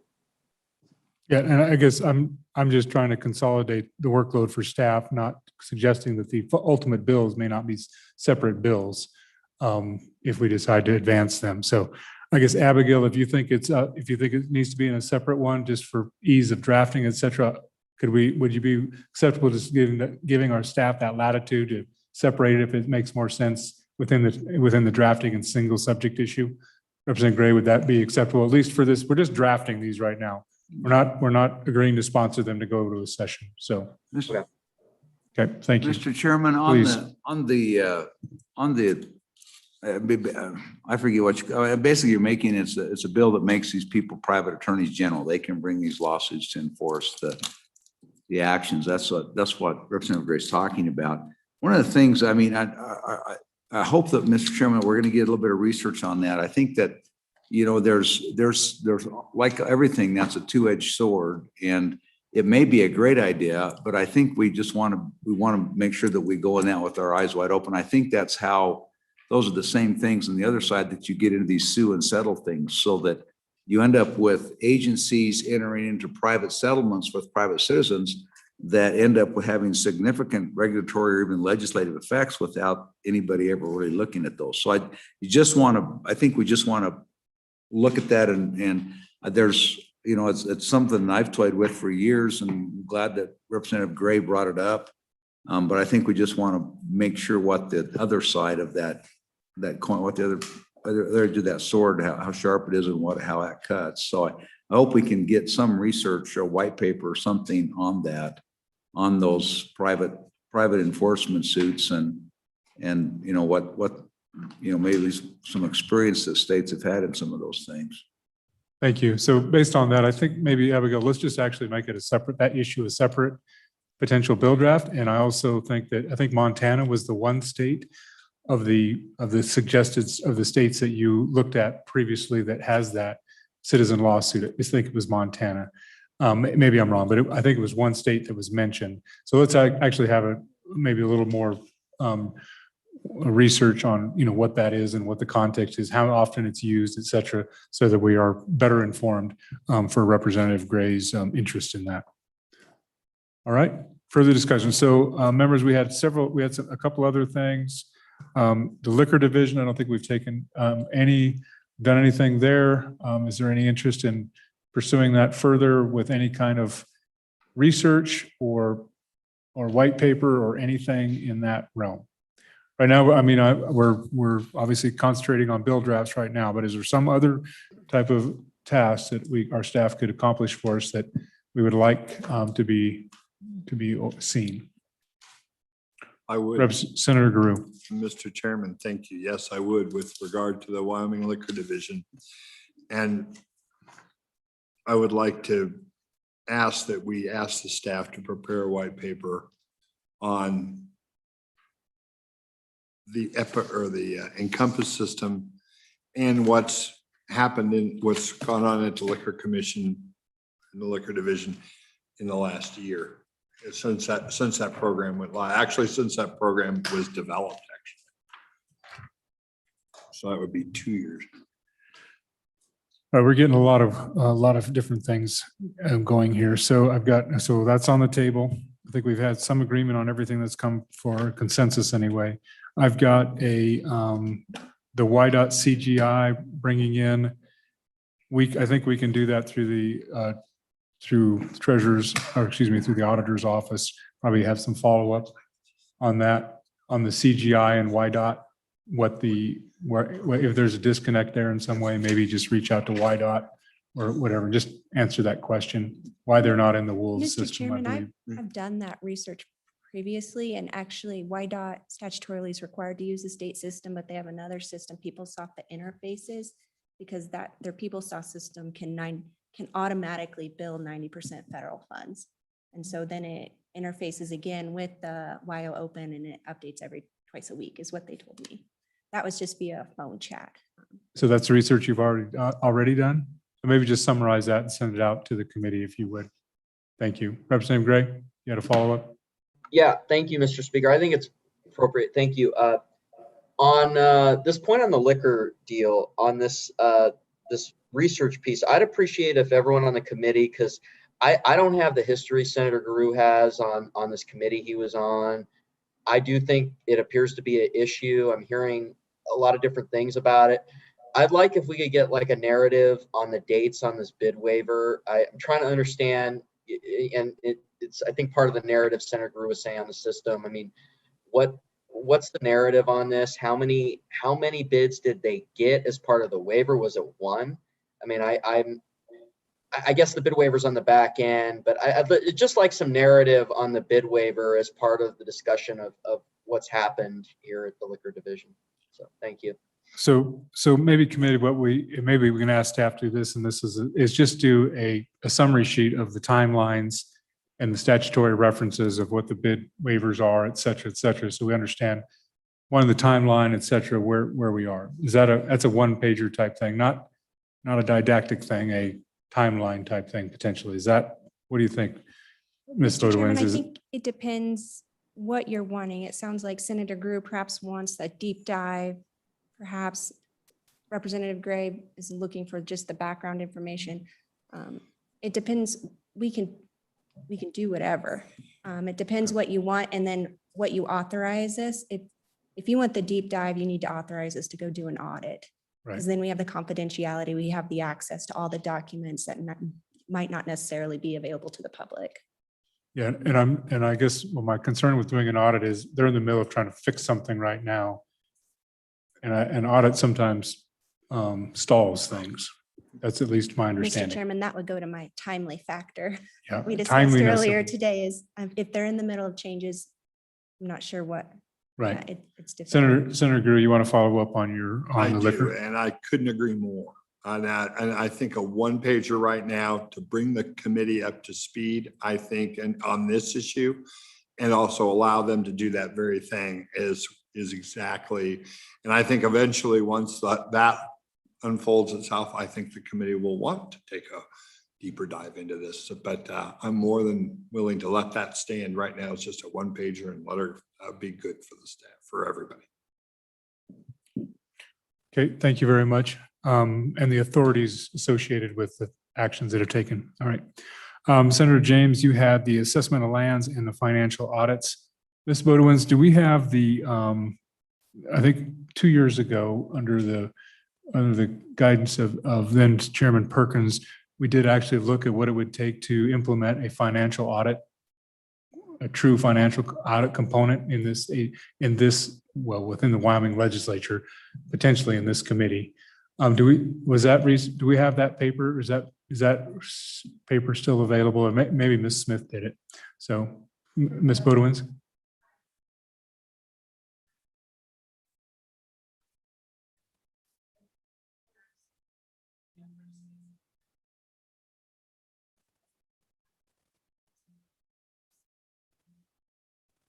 Yeah, let's start with that. And then because I want people to understand the fiscal implications, personnel implications of taking this on, whether it's a third party that does it or whether it's in-house, there are significant resource needs. I'm not saying it's not worth looking at. I'm just saying there are resource needs that right now, the LSO, we have cut our budget by 12% since the last budget. We're not growing.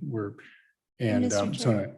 go ahead, Ms. Mr. Chairman, Bodewins. we looked at Colorado. They have a legislative auditor that audits everyone. It would be your Department of Audit. Casper, they have a legislative auditor that does all of that. And they have, I believe it was a staff of around 78 people to do everything in Colorado. So we have done that limited comparison, but we can definitely look at other states and do more of the deep dive if you're wanting that Right. information. Senator James, you have an inquiry? Thank you, Mr. Chairman. Yeah, that's why I was, suggesting we could do a third party. That way we don't have to have a full-time staff. And we're just very careful about who we do this financial and or forensic audit on, that type of thing. So if we just did a third party, we wouldn't have to worry about the full-time staff. You're still paying someone to do it. Would you not agree? Senator Oh, I James? definitely agree. But, Okay. if we're uncovering something, then it's definitely worth it. If we're uncovering something. Right. All right. Ms. Bodewins, you had something? Sorry. I'm looking over the chair and at both of you, so I apologize. All right. All right. Further, the assessment of lands or the financial audits, we're going to get a little more background information on the financial audits. And I think it would be actually of interest to understand what the auditor, our state auditor, pays for the independent audits that are done, because that would give us some baseline numbers for what a private audit may cost depending on the size or sense. So anything you can get in there, just not in deep dive, but just stuff, and availability of auditors as well. I think that's what we heard from the state auditor, was some of these folks are having just difficulty getting audits done because of availability. So anyway, assessment of lands. Actually, I think that's on the Revenue Committee agenda or on their, not agenda, on their Ms. Mr. Chairman, it was Bodewins. submitted as an interim topic to the Revenue Committee. I didn't follow up to see what happened with it. Ms. Bodewins, a little louder, please. It was submitted, that topic was submitted to the Revenue Committee as a potential interim topic, I believe. I don't know if they took it up or not. I Okay, haven't followed thank up. you. Go ahead, Representative. Mr. Chairman, I'm on that committee and I don't recall us picking that up or not. I could be wrong. We've only had one meeting, but I don't recall that one being picked. Senator Boner. Yeah, it looks like a priority number 8. I'll just read it. The committee will, this is the Revenue Committee, the committee will undertake a review of property taxation, including how property taxes are assessed and appealed. Okay, so I don't like to duplicate something that someone else hopefully is taking up. So please get with your chairman, your respective chairman on that committee and advance that. Okay, I just want to assess audits, Wolf system. That was under Senator James. I think that's something that the auditor will work on. Fund state audit. I'm just trying to make sure I covered everybody's short list or long list. All right, Ms. Bodewins, is there anything on there that you want further discussion on or anything? Mr. Chairman, do you want to do any further study with the boards and commissions? We're authorizing the bill draft on the termination of those 7 identified by the governor, but do you want to have staff go in and start, and probably in terms of an evaluation, start actually looking at these in depth? How often are they meeting? Are they making an impact in terms of, there might be stakeholders interested in, but do you want the unbiased view of whether they're making an impact? Senator Perkins. I mean, I would love to do that, but do you have an idea about how you narrow that down? I mean, we don't want to just say, I don't think we want to say, go look at 250, whatever it is, boards and commissions. Do you have any idea about how we would do that and narrow that down to where don't look at everybody. Let's find the low hanging fruit first. Mr. Chairman, our thought was to start at least with the survey to the boards and commissions, and to get that basic information, contact information, how many board members, how often have they met, get their meeting minutes. I think for some of these, you can tell it'll be readily apparent through meeting minutes what they're doing, hopefully, if they're taking good minutes. But that we were going to do the survey. The way we thought we'd do it is survey, get some basic information, and then come back to the committee and see where your interest lies. Senator Perkins. Mr. Chairman, I think that's fine. I think just don't bother surveying those ones that you just know are at it. Like, there's no sense in talking to the real estate commission. There's no sense in talking to the industrial siding commission. There's no sense in doing those ones that we know are functioning. And Mr. Chairman, I think we take off one, not do licensing boards and not do the substantive standalone agency type boards and commissions. We're not going to go do the livestock board, game and fish commission, environmental quality council. Those are the big ones that are almost non-starters. Focus on those smaller ones. Probably, Mr. Chairman, probably anyone you haven't heard of before. So, and I guess I would take a different approach. I would take their consolidation list because 3 of them are from one agency, DEQ, air quality, land quality, water, wastewater. And 2 of them are Chapter 11, natural resources and environmental pesticide. That's Department of Ag. So you actually potentially get it down to just a couple of agencies you're dealing. State Fair Board, also Department of Ag, under Chapter 11. So, so I'm just saying that I'd probably do it. I wouldn't go like this. I would go, here's what they've suggested us. Do we want to do that? So, Abigail, maybe just, put together maybe a couple work plan options and we'll sort that out. Okay. Does that sound fair? Yep, Mr. Chairman, I Okay. can do that. Anything else? Committee, Representative Gray, I see your yellow hand, but you're not waving, so I'm not sure. Yeah. Okay, now he's waving. Go ahead, please proceed. Thank you, Mr. Speaker. So a couple things. I think we need to think about some of what we can do on the COVID funds. you know, what more we can do on watching some of that. I mean, I know appropriations has been delegated a lot of that authority, but it was a topic last year, and I'm not sure, like we looked at the SLIB process, but I think we can do more. So that's my comment. Thanks. Thank you. Representative Sherwood? Thank you, Mr. Speaker. Just so it doesn't get lost in the conversation, it looks like in September 2018, there was a review of A&I's procurement and leases, and then they have provided us with this June 2021 recommendation status. And on page 2 of that, there's a note about what's awaiting legislative implementation, page 3 as well. So I'm a newbie, but I'm seeing that maybe they're asking for some sort of response from us. You're giving me a funny look. So maybe this is just me, like, what is management audit's responsibility in responding to things from agencies that say awaiting legislative implementation?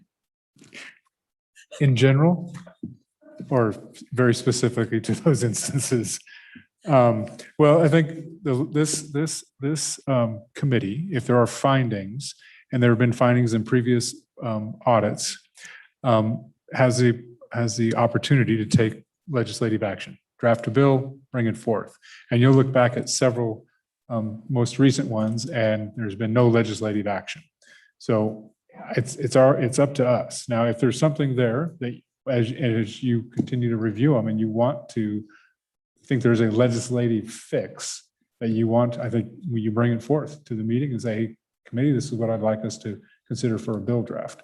None of them jumped out at me and said they're waiting for something, but does the legislature feel strongly about doing something? And I don't, so far, no one has, I guess, so far. But that doesn't mean it can't be. And you can be the one that says, this might be really important. Can we follow up on this? So you might. All right. Further discussion, or anything, order of business, any public comment? Any public comment going once, twice? Representative Gray? Yeah, thanks, Mr. Speaker. On this liquor deal, I mean, I heard one pager thrown out a lot. I mean, I just want to say, I think it's okay if it goes like 2.5. I mean, I really want us to understand this a little more, and specifically the narrative on the bid waiver and what this system is. Because from my understanding, this system may have been built specifically for Wyoming. That was something that I heard on this. If that's the case, I want to understand it. You know, I think that we also need the narrative on what happened on the bid waiver exactly. So thank you. Thank you. Duly noted. We can expend 2.5 pages. Mr. Chairman, but no more. I'm not All sure right. my folks have ever written a one-pager, a true one-pager. There has never been a one-pager, I'm told. So don't worry about it, Representative Gray. Single spaced. All right. All right. Yeah. All right. So thank you very much, committee. Our next meeting, I think we'll certainly take a look at the calendar. Does anybody have anything? Let's see, who's on, anybody on corporations in this committee? Corporations committee member. So we're going to try to get done our heavy lift bill drafting or bill sponsorship probably at our next meeting, because corporations committee is going to get pretty busy, and as many of us will too, probably in our local areas. When it comes to redistricting, that'll be the last several months of the year. So we'll try to get as much of our work done as we can, and then turn for the next one. We'd probably want to have, because we're pretty much heavy on bill drafts out of this meeting. We'll probably want to come up with, and maybe it comes out of the liquor division bid waiver thing or something. Probably want to come up with a research or that type of a product that we have or we want to pursue. Is that, Ms. Bodewins, is that probably accurate? Is that most accurate? At your next meeting to assign a larger research. Right. And so let's have a compilation at our next meeting of anything that was suggested out of this one and anything that we have kind of on the back burner. Okay. And then any committee member that has something they want as that deeper dive, program evaluation, et cetera.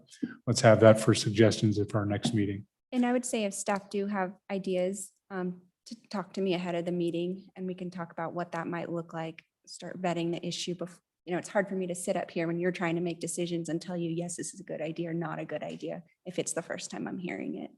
Sure. All right. All right. Mr. Chairman, I would say for a future meeting day, July is pretty open with committees right now. And with this workload, I think we could turn some of this around by end of July. By the end of July? Yeah. So what you're saying is that repealer bills are pretty straightforward? Yeah, I'm saying you haven't assigned a really in-depth, any papers that I think would take us Okay. more than 2 or 3 weeks to complete. So kick it out a month, add 2 weeks to get materials out to you. So end Okay. of July, I think we'd be good. Thank you. So let's try to do this in conjunction with an appropriations meeting because we have 2 members of appropriations on this committee as well. And that, hopefully that seems to work. And they're generally in Cheyenne too. Do folks have a desire to meet other than Cheyenne? I think this committee is kind of Cheyenne centric. So I know it works for Senator Bouchard. Senator James, not too far for you. So, oh, come on. It's one long street. It's called 80. You're good. Okay. So I mean, except for Senator Grew has the furthest to drive. And we certainly still have the remote option. You want to, okay. So let's at least take a look at what the options are for appropriations. I think they are planning a July meeting as well as my understanding. So let's see if we can fit it into that time frame. So any other business for the good of the order? Any other business? Thank you very much to our staff putting things together. Thank you for the work you're going to be doing in the next couple of weeks. Thank you, Representative Gray, for joining us. Thank you for the last remaining public member, Mr. Downing. Yeah, staying in there strong. All right. So with no further business, we